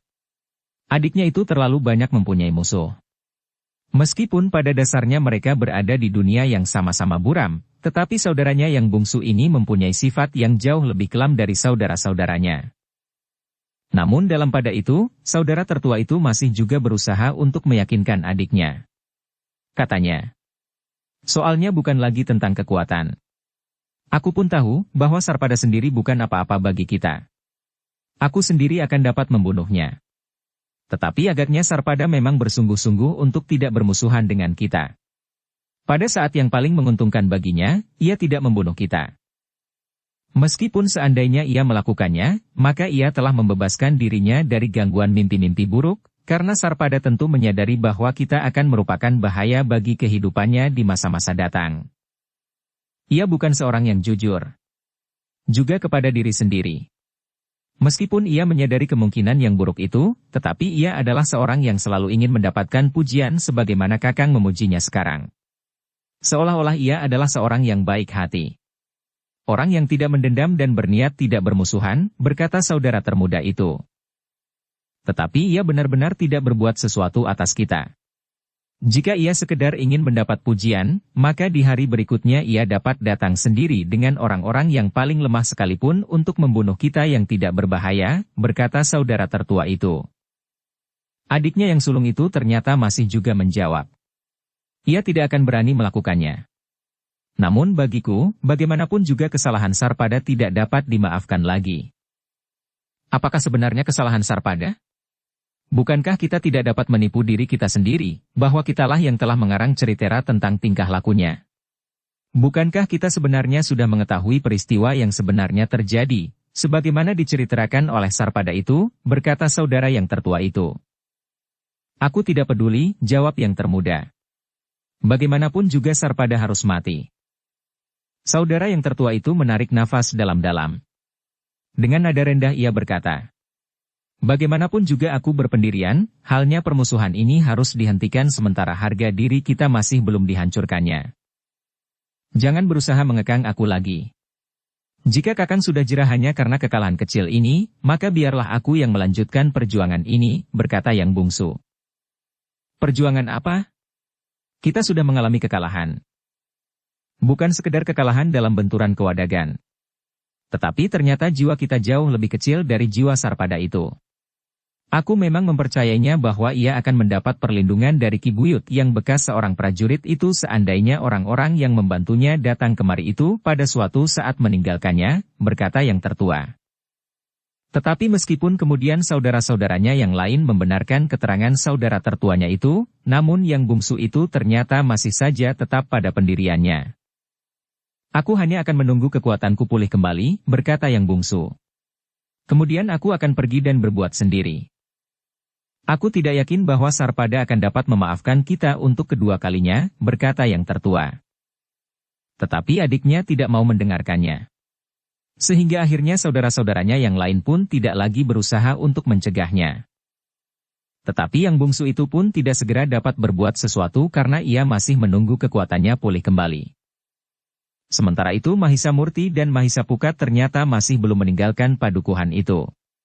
Tetapi atas permintaan Ki Sarpada yang masih meragukan kesediaan paman-pamannya untuk menghentikan permusuhan telah minta agar Mahisa Murti dan Mahisa Pukat tidak tinggal di rumah Kiai Patah, tetapi tinggal di rumahnya. Kiai Patah tidak berkeberatan. Sementara Kiai Patah sendiri akan dapat melindungi dirinya sendiri, siapapun yang akan datang ke rumahnya. Namun hari-hari yang pendek itu telah dipergunakan oleh Ki Sarpada sebaik-baiknya selagi Mahisa Murti dan Mahisa Pukat masih tinggal. Dimintanya dalam waktu yang pendek itu membantu mempersiapkan sekelompok anak-anak muda pilihan agar mereka dapat membantu menjaga dan melindungi padukuhan itu dari ancaman siapapun. Meskipun Ki Sarpada sadar bahwa yang dapat dicapai dalam waktu yang pendek itu tidak terlalu banyak, tetapi itu lebih baik daripada tidak sama sekali. Namun Ki Bekel itu pada suatu senja telah dikejutkan oleh kehadiran saudara tertua dari ibu tirinya. Bahkan orang itu telah datang bertiga dengan saudara-saudaranya yang lain. Namun mereka tidak bertemu dengan seorang di antara saudaranya yang telah datang dan memberitahukan apa yang akan mereka lakukan atas Ki Bekel, karena saudaranya itu telah kembali setelah diketahuinya bahwa Ki Bekel selamat setelah mengunjungi saudara tertuanya. Pada suatu kesempatan yang baik, ia memang ingin berbicara dengan saudara-saudaranya tentang hubungan mereka dengan Ki Sarpada. Dengan jantung yang berdebaran, Ki Bekel menemui paman-pamannya bersama Mahisa Murti dan Mahisa Pukat. Ia sama sekali tidak dapat menduga apakah keperluan mereka datang menemuinya. Karena itu, maka Mahisa Murti dan Mahisa Pukat pun tidak melepaskan kewaspadaan. Apapun yang akan dilakukan oleh ketiga orang itu. Sementara itu ketika ketiga orang itu sudah dipersilahkan duduk di pendapa, maka Ki Sarpada pun segera ingin tahu apa yang akan dikatakan oleh ketiga orang pamannya itu. Dengan hati-hati, maka Ki Sarpada pun telah bertanya. Paman, apakah keperluan paman bertiga datang ke rumahku? Aku kira paman tidak sekedar ingin berkunjung. Saudara tertua di antara mereka itu pun berkata dengan nada berat. Ya Sarpada. Kami memang tidak sekedar berkunjung. Tetapi kami ingin menyampaikan sesuatu kepadamu. Maksud paman, bertanya Ki Bekel. Aku ingin berbicara kepadamu, jawab pamannya itu. Mudah-mudahan kau masih mempunyai sisa kepercayaan kepadaku. Ki Bekel menarik nafas dalam-dalam.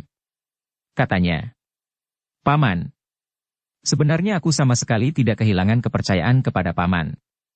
Aku yakin bagaimanapun juga, tentu masih ada sepercik sinar bening di hati paman. Karena itu maka kami telah datang kepada paman dan jika aku benar-benar telah kehilangan kepercayaan maka aku tentu akan sampai hati membunuh paman, bahkan bersembilan, karena pada saat itu paman telah tidak mempunyai kekuatan sama sekali. Tetapi aku tidak berbuat demikian, karena aku menginginkan bentuk penyelesaian yang lain. Paman tertuanya itu menarik nafas dalam-dalam. Katanya dengan suara berat. Aku mengerti Sarpada. Karena itu, maka aku telah datang menemuimu. Agar kau percaya, maka aku sengaja datang bersama paman-pamanmu yang lain. Dengan demikian kau akan lebih yakin akan sikap kami. Ki Sarpada termangu-mangu sejenak. Namun kemudian dengan ragu-ragu ia bertanya. Jadi, apakah sebenarnya yang akan paman katakan? Sarpada, berkata pamannya yang tertua. Sejak kau meninggalkan kami, maka kami mulai berpikir tentang persoalan yang sedang kita hadapi. Ternyata bahwa jalan pikiran kami telah berkembang, pamannya itu berhenti sejenak. Tiba-tiba saja ia bertanya. Di mana Ki Panonjaya? Paman Panonjaya sedang keluar sebentar paman. Ke pasar. Ada sesuatu yang hendak dibelinya, jawab Ki Sarpada. Tetapi ia masih berada di padukuhan ini, bertanya pamannya itu. Ya. Aku mohon paman Panonjaya tinggal di sini untuk beberapa lama. Rasa-rasanya aku memerlukannya. Di dekat paman Panonjaya aku merasa di dekat ayahku sendiri, jawab Sarpada. Paman tertuanya mengangguk-angguk. Sementara itu pamannya yang lain berkata. Ki Panonjaya adalah adik ayahmu. Sepantasnya kau merasa dekat dengannya. Sarpada menarik nafas dalam-dalam. Katanya. Mungkin memang demikian, namun dalam pada itu, ia pun segera bertanya. Tetapi apakah maksud paman datang kemari? Paman tertuanya menarik nafas dalam-dalam. Katanya. Ada baiknya hal yang ingin aku katakan kepadamu didengar oleh Ki Panonjaya. Tetapi jika tidak, maka ada dua orang saksi yang lain yang ada di sini. Ki Sarpada di luar sadarnya telah berpaling ke arah Mahisa Murti dan Mahisa Pukat. Sambil menarik nafas dalam-dalam ia berkata. Jadi paman memerlukan saksi. Bukan saksi, maksudku biarlah ada orang lain yang ikut mendengarkan pernyataan kami, jawab pamannya yang tertua. Ki Sarpada mengangguk-angguk. Namun ia sudah dapat meraba apa yang ingin dikatakan oleh pamannya. Sebenarnya lah paman-pamannya itu telah menyatakan penyesalan mereka atas tingkah laku mereka. Dengan suara serak pamannya yang tertua berkata, Sarpada, kami datang untuk minta maaf. Sebenarnya lah bahwa kami tahu apa yang telah terjadi sebagaimana kau katakan. Kamilah yang telah membuat ceritera bagi kepentingan kami sendiri agar kami dapat berbuat sesuatu atasmu. Ki Sarpada menarik nafas dalam-dalam. Katanya, aku juga sudah mengira paman. Tetapi seperti yang Paman ketahui, bahwa aku masih mempunyai kepercayaan bahwa Paman pada suatu saat akan menyadari bahwa apa yang telah terjadi bukannya cara yang terbaik untuk mencari penyelesaian. Kau benar Sarpada. Dan apa yang kau duga itu memang telah terjadi pada diri kami. Kami memang telah menyadari apa yang terjadi. Dan kami datang atas nama saudara-saudaraku, paman-pamanmu, untuk minta maaf, berkata pamannya yang tertua. Ki Sarpada memandang ketiga pamannya seorang demi seorang. Ternyata wajah mereka yang semula tegang, telah berubah. Kerut di dahi tidak lagi nampak terlalu dalam. Rasa-rasanya sebagian beban yang menyesak di dalam dada mereka telah diletakkan.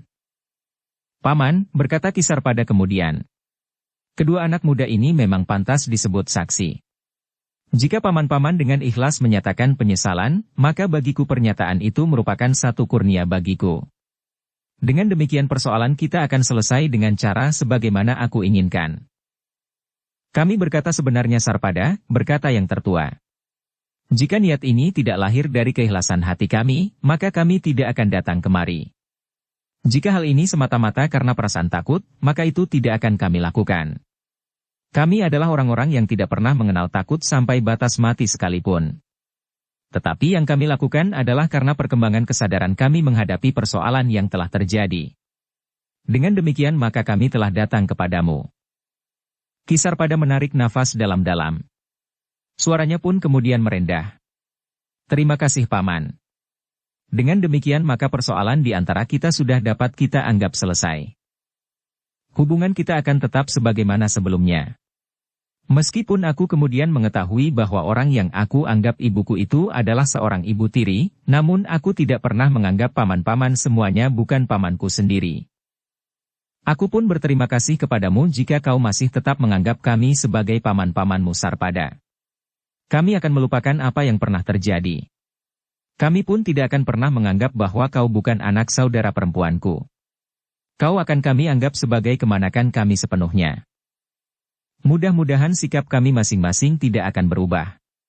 Selama ini kami telah dipisahkan justru karena sikap ibu dan pandangan paman-paman yang salah terhadap keadaan, berkata Ki Sarpada. Aku mengerti, jawab pamannya yang tertua. Aku pun berharap bahwa di hari-hari mendatang hubungan kita menjadi semakin baik. Ki Sarpada mengangguk-angguk. Dengan penuh harap ia berkata, hanya kitalah yang dapat memperbaiki keadaan ini. Dan kita masing-masing telah berniat berbuat demikian. Namun dalam pada itu, Ki Sarpada masih melihat sesuatu yang belum terucapkan pada paman-pamannya. Sekali-sekali mereka saling berpandangan. Namun keraguan-raguan masih saja membayang di wajah mereka. Karena itu maka Ki Sarpada pun kemudian bertanya. Paman, apakah masih ada sesuatu yang belum terkatakan? Aku kira jika kita memang ingin memperbaiki hubungan kita sepenuhnya, maka kita akan lebih terbuka. Bahwa paman masih nampak ragu-ragu agaknya membuat aku ragu-ragu pula. Pamannya yang tertua menarik nafas dalam-dalam.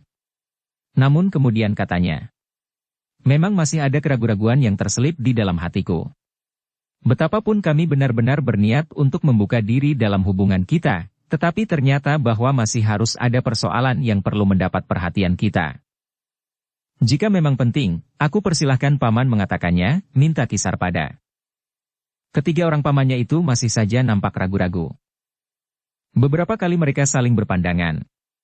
Namun kemudian yang tertua itu pun beringsut sejengkal, seakan-akan ingin mencari kekuatan di tempat duduknya untuk mengatakan persoalan yang masih tersisa di dalam dirinya. Sarpada, berkata pamannya yang tertua dengan nada datar. Betapapun kami berusaha untuk mengakhiri pertentangan yang ada di antara kami, keluarga ibumu yang ternyata adalah ibu tirimu dengan kau, namun kami tidak dapat berhasil sepenuhnya. Apakah yang paman maksudkan? Bertanya Ki Sarpada. Pamanmu yang bungsu agaknya tidak sejalan dengan pikiran kami. Kami sudah berusaha untuk menjelaskan beberapa masalah yang selama ini telah membuat jarak di antara kita. Kami pun telah berusaha untuk melihat ke dalam diri kami sendiri, bahwa apa yang kami tuduhkan kepadamu semata-mata karena hayalan yang kami bangunkan sendiri. Namun pamanmu yang bungsu itu telah terlanjur terpancang pada hayalan itu sendiri. Ia tidak dapat bergerak surut untuk mengakui kebenaran. Tetapi ia tetap pada sikapnya. Hayalan yang berhasil kita bangunkan itu, merupakan kenyataan baginya. Kenyataan yang telah disusunnya sendiri dan kemudian diyakininya, berkata saudaranya yang tertua. Jadi paman masih tetap mendendam, bertanya Kisarpada. Pamanmu yang bungsu, jawab pamannya yang lain. Memang ada beberapa kemungkinan yang memaksanya untuk tetap pada pendiriannya. Demikian tajamnya ia mengukir hayalan itu di dalam hatinya sehingga hayalan yang kita susun bersama itu merupakan satu kenyataan baginya, atau memang ada pamrih lain yang membayanginya. Mungkin harta benda peninggalan kakakmu yang masih ada di rumah ini, atau barangkali dendamnya kepada ayahmu yang masih belum terhapuskan. Kisarpada mengangguk-angguk. Katanya.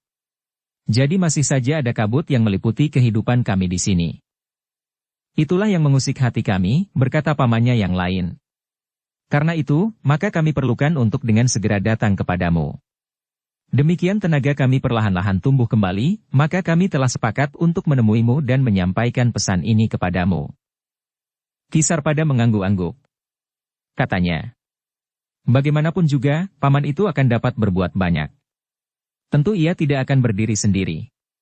Sebagaimana itu telah mengupah beberapa orang untuk membunuhku, maka paman bungsu itu akan dapat melakukannya pula.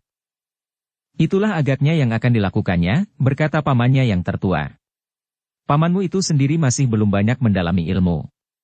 Bahkan kami semua tidak berdaya melawan anak-anak muda itu, sehingga justru kekuatan kami telah dihisapnya sampai habis. Tetapi aku berpendapat, sebagaimana pamanmu yang bungsu bahwa anak-anak muda itu tidak akan berada di padukuhan ini untuk seterusnya. Saat-saat itulah yang ditunggu oleh pamanmu itu. Terima kasih paman, berkata Kisarpada. Aku akan memperhatikannya. Aku kira masih ada waktu bagiku untuk mempersiapkan diri. Saudara tertua di antara ketiga orang itu mengangguk-angguk. Namun tiba-tiba ia pun bertanya. Apakah Ki Panonjaya akan bermalam di pasar? Kenapa ia masih belum kembali? Paman menunggui pesanannya pada pandai besi yang nampaknya akan diselesaikan pada hari ini sampai tengah malam sekalipun, jawab Kisarpada. Paman tertuanya mengangguk-angguk. Dengan nada datar ia bertanya pula. Apakah yang dipesannya? Kisarpada termangu-mangu sejenak.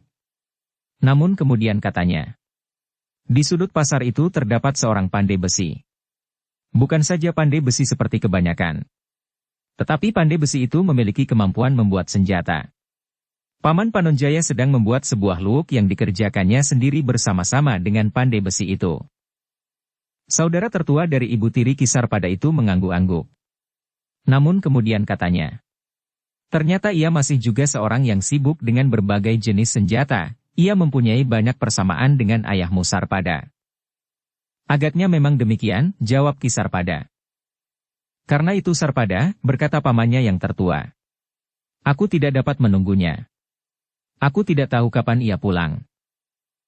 Sarpada mengerutkan keningnya. Dengan nada tinggi ia bertanya. Jadi paman akan segera kembali? Ya. Kami harus segera kembali, jawab pamannya itu. Mudah-mudahan masih ada kesempatan untuk membujuk pamanmu yang bungsu. Aku mohon paman bertiga bermalam barang semalam. Besok paman bertiga dapat berangkat pagi-pagi di saat matahari terbit, minta Kisarpada. Tetapi pamannya tertua tersenyum. Katanya. Terima kasih Sarpada.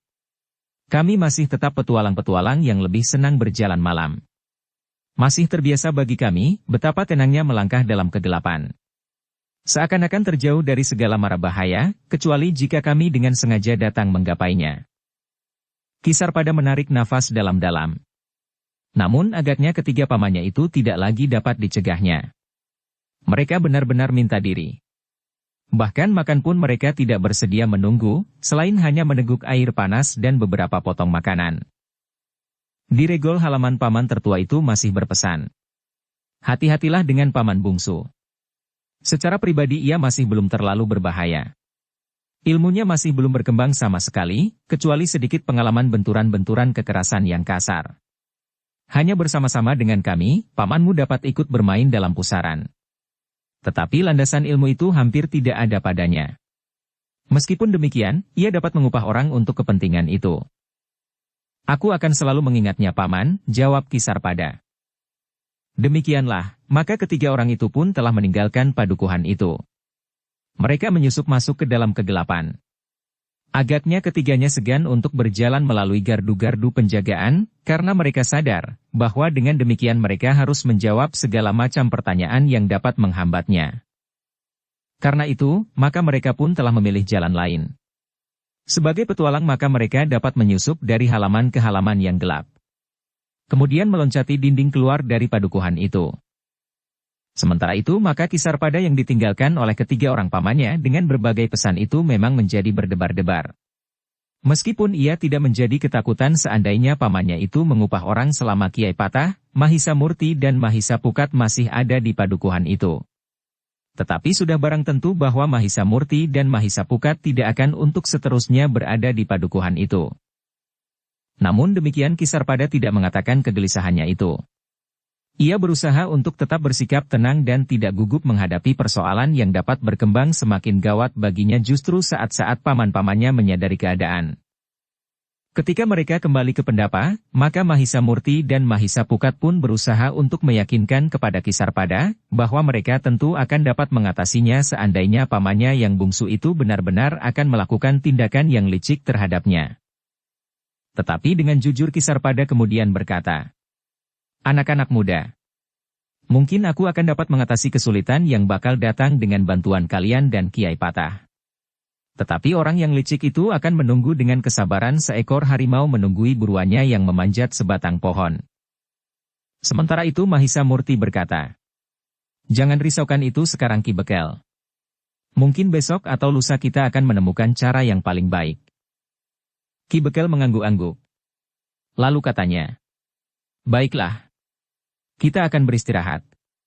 Sementara itu, aku sadari bahwa aku tidak akan dapat menggantungkan diri kepada kalian dan Kiai Patah yang pada suatu saat akan meninggalkan padukuhan ini. Mudah-mudahan kita menemukan jalan," berkata Mahisa Murti. "Namun sudah barang tentu bahwa pada saat kami akan meninggalkan padukuhan ini, kami pun harus mampu mencapai satu keadaan, bahwa kami dapat berdiri tegak sendiri tanpa perlindungan orang lain," berkata Kisarpada. Mahisa Murti dan Mahisa Pukat pun mengangguk-angguk. Mereka pun sependapat, bahwa sebagai seorang bekel, maka Kisarpada tidak akan dapat menggantungkan diri dalam perlindungan orang lain terus-menerus. Namun demikian, maka mereka pun akhirnya telah masuk ke dalam bilik mereka masing-masing untuk beristirahat. Tetapi sebelum mereka sempat tertidur, maka pintu peringgitan rumah Kisarpada itu telah diketuk orang dengan keras. Terasa betapa orang yang mengetuk pintu itu tergesa-gesa dan gelisah. "Siapa?" bertanya Kisarpada yang terbangun. "Aku Ki Bekel," jawab seseorang. "Peronda. Ada apa kau membangunkan aku malam-malam begini?" bertanya Kisarpada pula. Peronda itu termangu-mangu sejenak. Tetapi ketika ia berpaling dan dilihatnya keadaan yang gawat dan seseorang yang terluka parah, maka ia pun menjawab, "Ada sesuatu yang penting Ki Bekel. Ada tamu yang dalam keadaan gawat." Ki Bekel memang menjadi berdebar-debar. Namun Mahisa Murti dan Mahisa Pukat telah terbangun pula oleh suara itu. Mereka pun kemudian telah keluar pula dari bilik dan menghampiri pintu bersama-sama dengan Ki Bekel. Dalam keraguan-raguan Ki Bekel memandang kedua anak muda itu berganti-ganti. Hampir bersamaan Mahisa Murti dan Mahisa Pukat mengangguk kecil. Ki Bekel mengerti bahwa keduanya sependapat agar pintu memang sebaiknya dibuka. Dengan hati-hati Ki Bekel pun kemudian telah mengangkat selarak. Dengan cepat ia bergeser mundur, sementara itu, pintu pun telah terbuka perlahan-lahan didorong dari luar. "Apa yang terjadi?" bertanya Ki Bekel setelah ia melihat bahwa seorang peronda berdiri dengan gelisah di depan pintu. Peronda itu pun kemudian menunjuk ke Pendapa, sehingga Ki Bekel, Mahisa Murti dan Mahisa Pukat telah beringsut keluar pintu. Ternyata mereka terkejut bukan kepalang. Mereka melihat Ki Panonjaya berjongkok sambil memegangi tubuh yang lemah dan bersandar pada Ki Panonjaya itu. "Paman!" Kisarpada hampir berteriak. Tubuh yang lemah dan terluka di tangan Ki Panonjaya itu adalah adik ibu tiri Kisarpada yang telah datang sebelumnya untuk memberitahukan keadaan saudara-saudaranya yang lain yang sedang marah dan mendendam Kisarpada pada waktu itu. "Apa yang terjadi?" bertanya Kisarpada. "Apakah ketiga orang paman yang lain telah melakukan hal ini atas paman?" Orang yang terluka itu mengerutkan keningnya. Sementara Ki Panonjaya berkata, "Aku menemukannya di jalan di luar regol padukuhan ini." Tetapi apa yang telah terjadi atasnya? Bertanya Mahisa Pukat bertanya dengan cemas. Ki Panonjaya menggelengkan kepalanya. Katanya, aku tidak tahu. Aku sedang berjalan kembali ke rumah ini dari rumah pandai besi yang membantuku membuat luok itu. Aku menemukannya dalam keadaan sangat letih. Dalam pada itu, Ki Sarpada telah memerintahkan seorang peronda untuk mengambil air bersih di dapur. Dengan hati-hati maka orang yang terluka itu telah dibaringkan di atas tikar pandan. Dengan cermat Ki Sarpada, Mahisa Murti dan Mahisa Pukat telah mengamati luka-luka di tubuh orang itu. Agaknya luka-lukanya tidak disebabkan oleh senjata tajam, tetapi oleh senjata tumpul. Bahkan mungkin hanya dengan sepotong kayu atau alat pemukul yang lain. Setelah minum seteguk, maka orang itu agaknya menjadi lebih tenang. Nafasnya pun menjadi lebih teratur sehingga ia mulai dapat diajak berbicara. Paman, desis Ki Sarpada. Apa yang telah terjadi? Apakah 3 orang paman termasuk paman tertua telah melakukannya hal ini? Orang itu mengerutkan keningnya. Kemudian masih sambil menyeringai menahan sakit ia bertanya. Di mana kau bertemu dengan pamanmu tertua? Baru saja paman bertiga datang kemari, jawab Sarpada. Apa yang mereka katakan? Bertanya pamannya yang terluka itu pula. Paman tertua dan 2 orang paman yang lain menyatakan penyesalannya. Tetapi apakah hal itu benar-benar diucapkan dengan jujur atau sekedar mengelabui kami? Aku tidak tahu pasti. Apalagi jika paman tertua itu telah melakukan hal ini atas paman, berkata Ki Sarpada dengan nada berat. Tetapi pamannya yang terluka itu menggeleng lemah. Katanya, bukan mereka. Sarpada. Lalu kenapa? Bertanya Sarpada. Pamanmu yang bungsu, desis orang yang terluka itu. Paman yang bungsu, ulang Sarpada dengan nada tinggi. Ya. Pamanmu yang bungsu telah mengambil aku dari rumahku. Aku kira ia tidak akan dapat memaksaku jika ia datang seorang diri. Tetapi ia membawa lebih dari 5 orang kawan yang tidak aku kenal. Mereka memaksaku untuk pergi ke padukuhan ini. Tetapi mereka telah menyakiti aku di luar padukuhan, jawab pamannya yang terluka itu. Jadi paman yang bungsu telah menyakiti paman dengan cara yang licik itu, bertanya Ki Sarpada. Ya. Sudah tentu dengan harapan, bahwa kau atau orang-orangmu akan menemukan aku dan membawa aku kepadamu. Ternyata bahwa pamanmu yang bungsu itu telah memberikan pesan kepadaku, berkata pamannya yang terluka. Pesan apa? Bertanya Ki Sarpada. Pada suatu saat, pamanmu yang bungsu itu akan datang kepadamu. Pamanmu yang bungsu ingin membunuhmu. Tetapi ia ingin menunjukkan bahwa ia adalah seorang laki-laki, berkata pamannya yang terluka. Lalu apa maksudnya? Bertanya Ki Sarpada. Pamanmu akan menantangmu dalam perang tanding, berkata pamannya yang terluka itu. Ki Sarpada menggeram. Katanya. Kenapa ia tidak datang sendiri? Kenapa ia harus menyakiti paman dengan cara yang licik seperti ini? Pamanmu yang bungsu juga menjadi sakit hati karena aku telah mengunjungimu, jawab pamannya itu. Ki Bekel menggeretakkan giginya. Kemarahan telah menyala semakin besar di dalam dadanya. Dengan suara yang bergetar ia bertanya. Kapan paman yang bungsu itu akan datang? Aku menjadi tidak sabar lagi. Aku tidak tahu kapan ia datang Sarpada, jawab pamannya yang terluka. Tetapi menurut pendengaranku yang mulai kabur waktu itu, ia akan mematangkan ilmunya sebelum ia akan turun ke gelanggang. Baik, geram Sarpada. Aku akan menunggu, kapan ia akan datang. Aku bukan betina yang akan menjadi ketakutan mendengar tantangannya. Tenanglah, berkata Mahisa Murti. Dengan demikian justru Ki Bekel masih mempunyai waktu. Tetapi kemarahan di jantung Ki Sarpada bagaikan akan meledakkan dadanya. Namun Mahisa Pukat kemudian berkata, tidak ada gunanya Ki Bekel sekarang menyakiti hati sendiri. Orang itu baru akan datang kemudian. Yang dapat Ki Bekel lakukan adalah menunggu. Jika Ki Bekel bersedia, maka Ki Bekel dapat mempersiapkan diri sebaik-baiknya sebagaimana dilakukan oleh paman bungsu Ki Bekel itu. Wajah Ki Sarpada tiba-tiba berkerut dalam. Ketegangan benar-benar telah mencengkam jantungnya. Tetapi kemudian terdengar suaranya yang masih saja bergetar. Aku akan melakukannya. Demikianlah, maka mereka pun kemudian disibukkan oleh luka-luka di tubuh paman Ki Bekel itu. Seorang tabib yang dianggap memiliki kepandaian yang tinggi telah diundang untuk mengobatinya. Ketika orang yang terluka itu telah dibaringkan di sebuah bilik di rumah Ki Bekel itu, maka Ki Bekel telah berbicara dengan sungguh-sungguh dengan Mahisa Murti dan Mahisa Pukat disaksikan oleh pamannya Ki Panonjaya. Besok kita temui Kiai Patah, berkata Mahisa Murti. Kita akan menceritakan persoalan yang akan Ki Bekel hadapi. Ki Sarpada mengangguk-angguk. Namun ia pun kemudian berkata, tetapi paman itu berniat untuk menantang aku berperang tanding. Dalam perang tanding, tidak ada orang lain yang akan dapat membantu. Aku sendiri harus berhadapan dengan paman. Kecuali sekedar menjadi saksi. Aku mengerti Ki Bekel, jawab Mahisa Murti. Tetapi Kiai Patah akan dapat memberikan petunjuk, apa yang seharusnya Ki Bekel lakukan. Ki Bekel yang mengenal Kiai Patah dengan baik mengangguk-angguk mengiyakan. Katanya, besok kita menemuinya. Demikianlah, maka mereka pun telah kembali ke dalam bilik masing-masing. Namun Ki Sarpada tidak lagi dapat memejamkan matanya, ia selalu berangan-angan tentang perang tanding yang pada satu saat akan dilakukannya melawan pamannya yang bungsu itu. Karena itu maka Ki Sarpada itu menjelang dini hari telah berada di Pakiwan. Ia telah mandi dan membenahi pakaiannya sebelum matahari terbit, ia ingin segera pergi menemui Kiai Patah untuk berbicara tentang rencana perang tanding itu. Betapapun ia berniat untuk menerima tantangan itu, namun ada juga semacam kegelisahan di dalam hatinya karena pamannya tentu berusaha untuk mendalami ilmunya.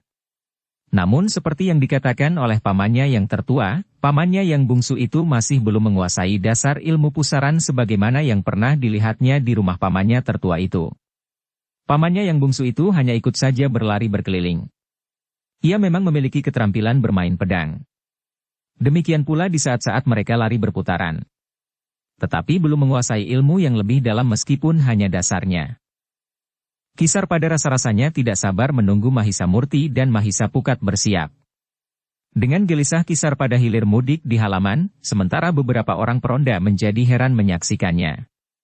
Tetapi para peronda itu tidak bertanya apapun juga.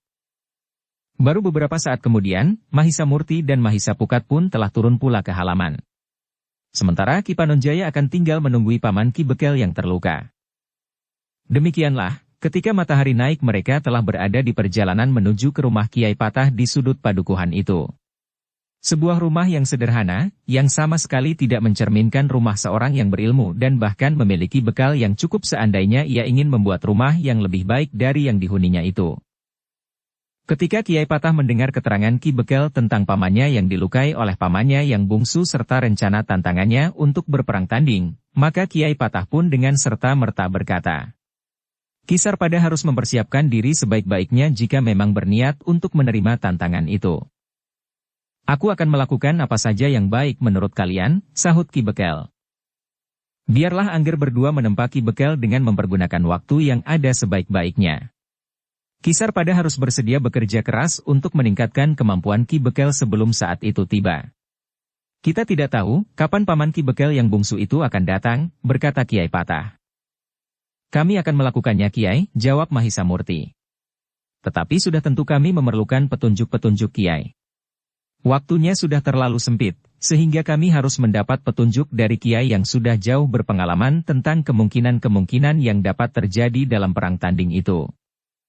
Kiai Patah mengangguk-angguk. Katanya, baiklah. Ki Bekel jangan menyia-nyiakan waktu. Kita akan mulai pagi ini. Ki Sarpada termangu-mangu. Namun kemudian katanya dengan nada agak gugup. Aku belum mempersiapkan diri. Jika kita memulainya hari ini, maka kita akan mulai dengan mempersiapkan diri, berkata Kiai Patah. Lalu, silahkan Ki Sarpada kembali dan masuk sanggar bersama kedua anak muda itu. Baru kemudian aku akan ikut pula. Besok atau lusa. Tetapi Ki Sarpada jangan membuang waktu. Ki Sarpada tidak dapat menolak, ia pun kemudian kembali ke rumahnya untuk selanjutnya mereka pun mulai mempersiapkan diri untuk menjalani satu latihan yang berat. Sanggar di rumah Ki Sarpada bukan sanggar yang memenuhi syarat sebagaimana sanggar Mahendra di rumah Mahisa Murti dan Mahisa Pukat. Tetapi untuk kepentingan yang khusus itu, maka sanggar itu pun telah memadai. Mahisa Murti dan Mahisa Pukat memang tidak dengan serta-merta membawa Ki Sarpada dalam satu latihan yang berat. Tetapi Mahisa Murti dan Mahisa Pukat yang masih muda itu berusaha untuk mengetahui dengan jelas, Apa saja yang pernah dikuasai dan dipelajari oleh Kisarpada dalam olah kanuragan? Meskipun masih terlalu sedikit, tetapi hal itu masih perlu diperhitungkan oleh kedua anak muda itu. Dengan demikian, maka pada tahap pertama, Mahisa Murti dan Mahisa Pukat hanya mempersilahkan saja Kisarpada untuk berlatih sendiri. Dengan cermat keduanya memperhatikan setiap unsur gerak yang ditunjukkan oleh Kisarpada. Semakin lama tata gerak Kisarpada pun menjadi semakin cepat. Tangan dan kakinya terayun-ayun dengan kuat. Sekali ia meloncat ke depan, kemudian meloncat ke samping dan ke belakang.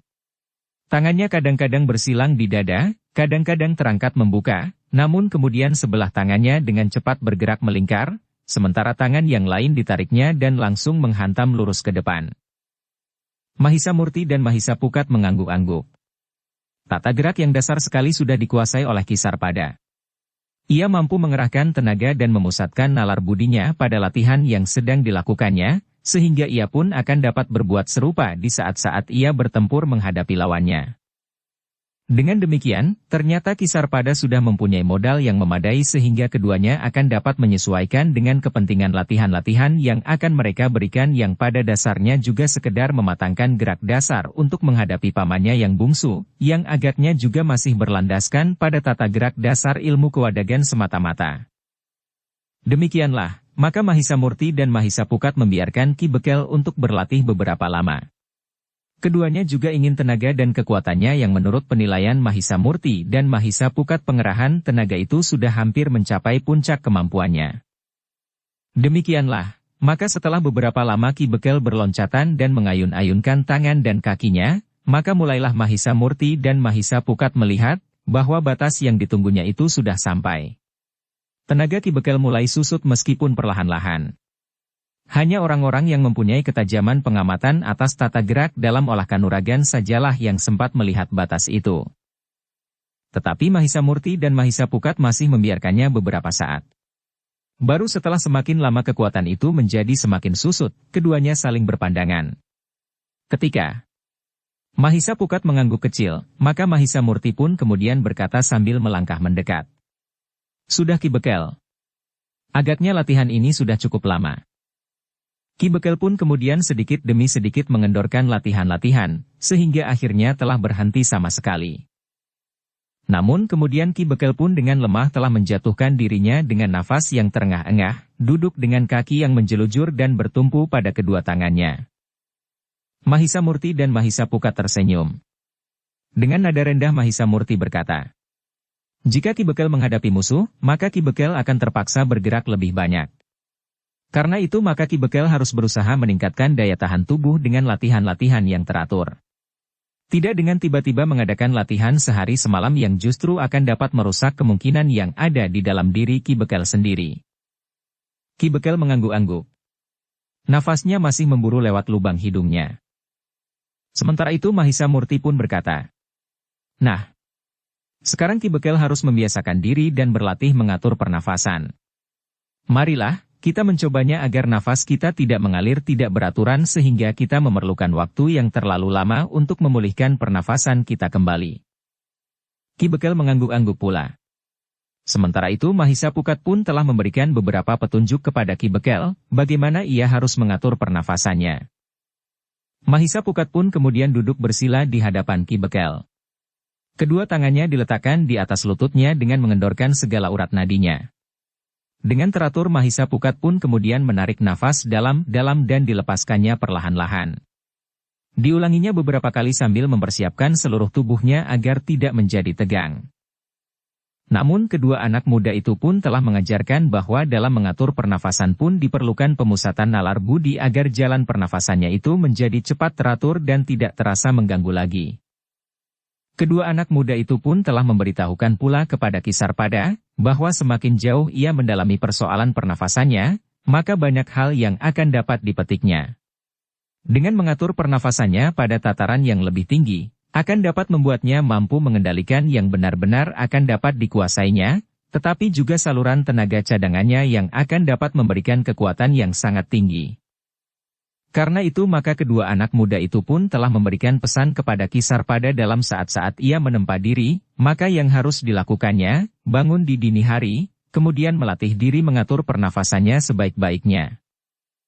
Kami akan memberikan petunjuk sesuai dengan pengetahuan kami tentang hal itu, yang kami pelajari dari orang-orang yang pernah berbaik hati membimbing kami, berkata Mahisa Murti. Kisarpada itu mengangguk sambil menjawab. Aku akan melakukan apa saja yang kalian perintahkan. Aku benar-benar ingin mempersiapkan diri menghadapi paman yang bungsu yang telah memperlakukan saudaranya sendiri dengan semena-mena. Jika ia tidak lagi menghormati saudara tuanya, maka ia tentu benar-benar ingin membunuhku. Karena itu aku harus bersiap sepenuhnya untuk bertalian agar aku tidak mati karenanya. Kecuali jika memang harus demikian yang terjadi. Niat dan kesediaan yang tinggi dari Kisarpada itu tentu akan banyak menolongnya, karena dengan demikian maka Kisarpada tentu akan bekerja dengan sungguh-sungguh dan penuh tanggung jawab terhadap dirinya sendiri. Untuk beberapa saat Mahisa Murti dan Mahisa Pukat telah mempersilahkan Kisarpada beristirahat setelah pernafasannya pulih kembali. Bahkan dipersilahkan Kisarpada untuk keluar dari sanggar menghirup udara yang cerah di luar, atau barangkali ada pekerjaan lain yang harus dilakukannya sebagai seorang bekal. Menjelang tengah hari kita akan mulai, berkata Mahisa Murti. Baiklah, jawab Kisarpada. Aku benar-benar menjadi lelah sekarang ini. Tetapi dengan kesempatan beristirahat ini, aku akan menjadi segar kembali. Silahkan Ki Bekal melakukan apa saja, berkata Mahisa Pukat kemudian. Kami berdua juga ingin berbuat sesuatu di dalam sanggar. Mungkin mempersiapkan sanggar itu agar sesuai dengan tingkat latihan-latihan yang harus Ki Bekal lakukan. Ki Bekal mengangguk-angguk. Katanya, baiklah. Aku akan bertemu dengan para bebahu padukuhan ini. Sementara Ki Bekal memanggil para bebahu, maka Mahisa Murti dan Mahisa Pukat telah mempersiapkan sanggar yang sederhana itu untuk menempa Ki Bekal dalam olah kanuragan. Beberapa jenis senjata yang ada akan dimanfaatkannya sementara peralatan pun telah diatur sebaik-baiknya. Beberapa buah patok, kayu telah dibenahi agar tidak menjadi berbahaya. Palang-palang bambu dan kayu yang silang menyilang pun telah diatur sebaik-baiknya. Tali temali yang kendur telah dikuatkan sehingga tidak akan dapat terlepas. Ketika matahari menjadi semakin tinggi menjelang sampai ke puncak, maka Mahisa Murti dan Mahisa Pukat telah bersiap. Mereka pun kemudian menjenguk Ki Bekal di pendapa. Ternyata masih ada beberapa orang bebahu yang berbincang dengan Ki Bekal. Tetapi itu tidak lama. Sejenak kemudian maka pertemuan itu pun telah selesai. Ketika para bebahu telah meninggalkan rumahnya, maka Ki Bekal pun kemudian bertanya. Apakah kita akan mulai sekarang? Jika Ki Bekal telah merasa cukup beristirahat, maka kita akan dapat mulai sekarang, jawab Mahisa Murti. Aku sudah cukup beristirahat. Aku sudah minum dan makan beberapa potong makanan bersama para bebahu.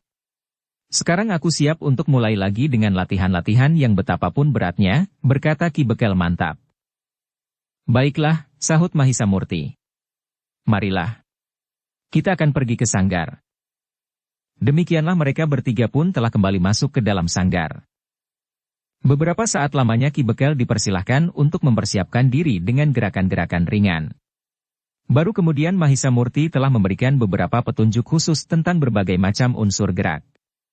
Mula-mula Ki Bekal memang masih harus menirukan dengan landasan kemampuannya sendiri. Mahisa Murti pun harus menyesuaikan diri dengan unsur-unsur gerak yang sudah dikuasai oleh Ki Bekal sehingga tidak akan menimbulkan benturan kekuatan di dalam tubuh Ki Bekal itu. 1-2 langkah Ki Bekal mulai menirukan tata gerak yang khusus di atas landasan unsur-unsur gerak yang lebih umum. Beberapa kali Ki Bekal mengulanginya sehingga unsur itu dapat dilakukannya dengan baik. Tetapi itu bukan berarti bahwa Ki Bekal telah menguasainya benar-benar. Setiap kali Mahisa Murti masih harus memberikan penjelasan tentang unsur-unsur gerak itu. Gunanya, wataknya dan kekuatan yang tersimpan di dalamnya. Jika satu unsur telah dikuasainya, maka Mahisa Murti memberikan unsur berikutnya beruntun sesuai dengan urutan yang sudah mantap. Baru setelah beberapa unsur gerak dapat dikuasainya, maka Mahisa Murti pun mempersilahkan Mahisa Pukat untuk memberikan petunjuk penggunaannya dihadapkan pada perlawanan yang mungkin terjadi. Dengan demikian maka Ki Bekal bukan saja mampu menirukan unsur-unsur gerak yang diberitahukan oleh Mahisa Murti, tetapi ia kemudian mampu mengenalinya sampai kepada watak dan sifat-sifatnya. Dengan Mahisa Pukat, Ki Bekel telah mempergunakan unsur-unsur gerak itu untuk mengatasi serangan-serangan yang datang dengan unsur gerak yang manapun juga, bahkan dengan unsur-unsur gerak yang belum pernah dikenalnya sebelumnya dari keturunan perguruan lain. Bahkan untuk mencari kesempatan, menyusup pada pertahanan lawannya. Demikianlah, setapak demi setapak Ki Bekel mendapatkan kemajuan dalam ilmu kanuragan. Ia juga telah berhasil meningkatkan daya tahan tubuhnya. Setiap pagi, Ki Bekel dengan teratur telah melatih pernafasannya. Kemudian berlari-lari menempuh jarak yang semakin hari semakin jauh meskipun tidak dengan memaksa diri. Kemudian untuk menenangkan jantungnya yang berdegup semakin cepat, maka setelah berlari-lari di dini hari, Ki Bekel telah kembali mengatur pernafasannya pula. Setelah beristirahat dan membenahi diri, kemudian menyelesaikan tugas-tugasnya dengan memberikan pesan-pesan dan perintah kepada para bebahu padukuhan dan para pengawal, maka Ki Bekel pun telah bersiap kembali memasuki sanggarnya. Menempa diri dengan segenap hati dan wadaknya. Ki Bekel berhenti berlatih setelah matahari mulai turun ke barat. Sambil beristirahat, maka Ki Bekel menyelesaikan tugas-tugasnya yang tersisa setelah makan dan minum. Kadang-kadang ia pergi melihat keadaan padukuhannya yang mendesak. Menjelang senja, maka Ki Bekel telah menekuni kembali ilmu kanuragan bersama Mahisa Murti dan Mahisa Pukat sampai saatnya malam menjadi sepi. Demikianlah yang dilakukan Ki Bekel hampir setiap hari. Hanya jika tugas-tugasnya memaksa, maka saat-saat latihan itu pun mengalami perubahan. Tetapi hal itu jarang sekali terjadi. Ternyata paman bungsunya itu tidak segera datang kepadanya. Beberapa lama Ki Bekel menunggu menempa diri. Bahkan Ki Bekel pun telah sempat mempelajari ilmu pedang dan mengenali beberapa jenis senjata yang lain. Senjata tajam, senjata tumpul dan senjata lentur. Senjata apakah yang sering dipergunakan oleh paman bungsu Ki Bekel? Bertanya Mahisa Murti. Ki Bekel menggeleng. Katanya, aku tidak tahu. Mahisa Murti dan Mahisa Pukat mengangguk-angguk. Agaknya keadaan dan kemampuan lawan yang bakal dihadapi oleh Ki Bekel itu masih gelap. Tetapi sementara itu, Mahisa Murti dan Mahisa Pukat, apalagi Ki Bekel menjadi gelisah, justru karena Kiai Patah telah meninggalkan padukuhan itu. Kiai Patah sama sekali masih belum memberikan latihan-latihan kepada Ki Bekel, bahkan menengok pun belum. Sehari setelah Ki Bekel mulai dengan latihan-latihannya, maka Kiai Patah telah minta diri meninggalkan padukuhan itu untuk beberapa hari. Tetapi sampai saat-saat yang semakin menegangkan, Kiai Patah masih belum kembali. Bahkan Mahisa Murti dan Mahisa Pukat telah menjadi gelisah meskipun mereka berusaha untuk menenangkan kegelisahan Ki Sarpada.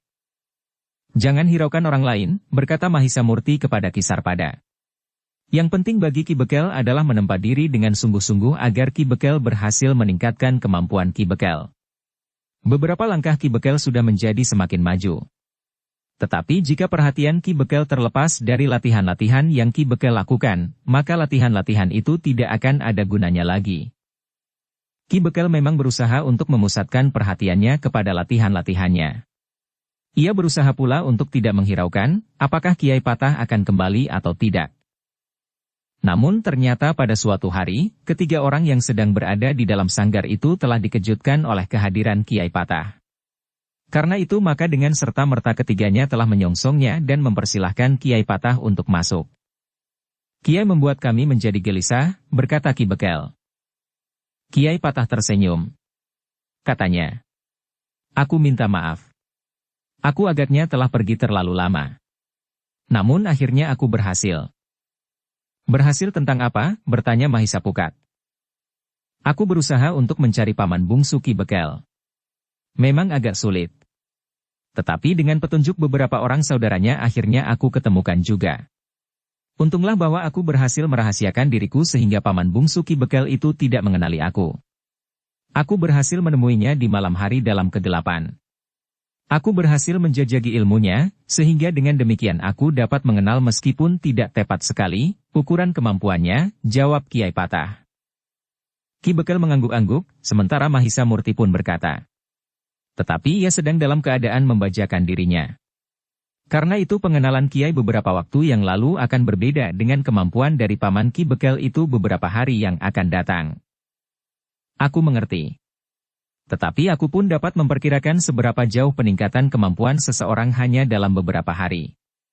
Sementara itu Ki Bekel pun setiap hari masih juga menyempurnakan ilmu kanuragan yang ada dalam dirinya, jawab Kiai Patah. Mahisa Murti, Mahisa Pukat dan Ki Bekel mengangguk-angguk. Sementara itu Kiai Patah pun berkata, adalah kewajibanku berikutnya untuk menjajaki kemampuan Ki Bekel. Silahkan Kiai, jawab Mahisa Murti. Tetapi apakah Kiai tidak merasa letih dari perjalanan? Aku sudah singgah di rumah. Aku sudah beristirahat, bahkan minum dan makan.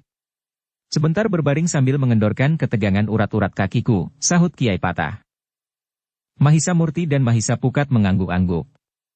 Dengan nada rendah Mahisa Murti berkata, jika demikian, silahkan Kiai. Demikianlah maka Ki Bekel pun kemudian telah bersiap. Bersambung ke bab 119. Dukung kami dengan subscribe, follow, like, komen dan share. Terima kasih.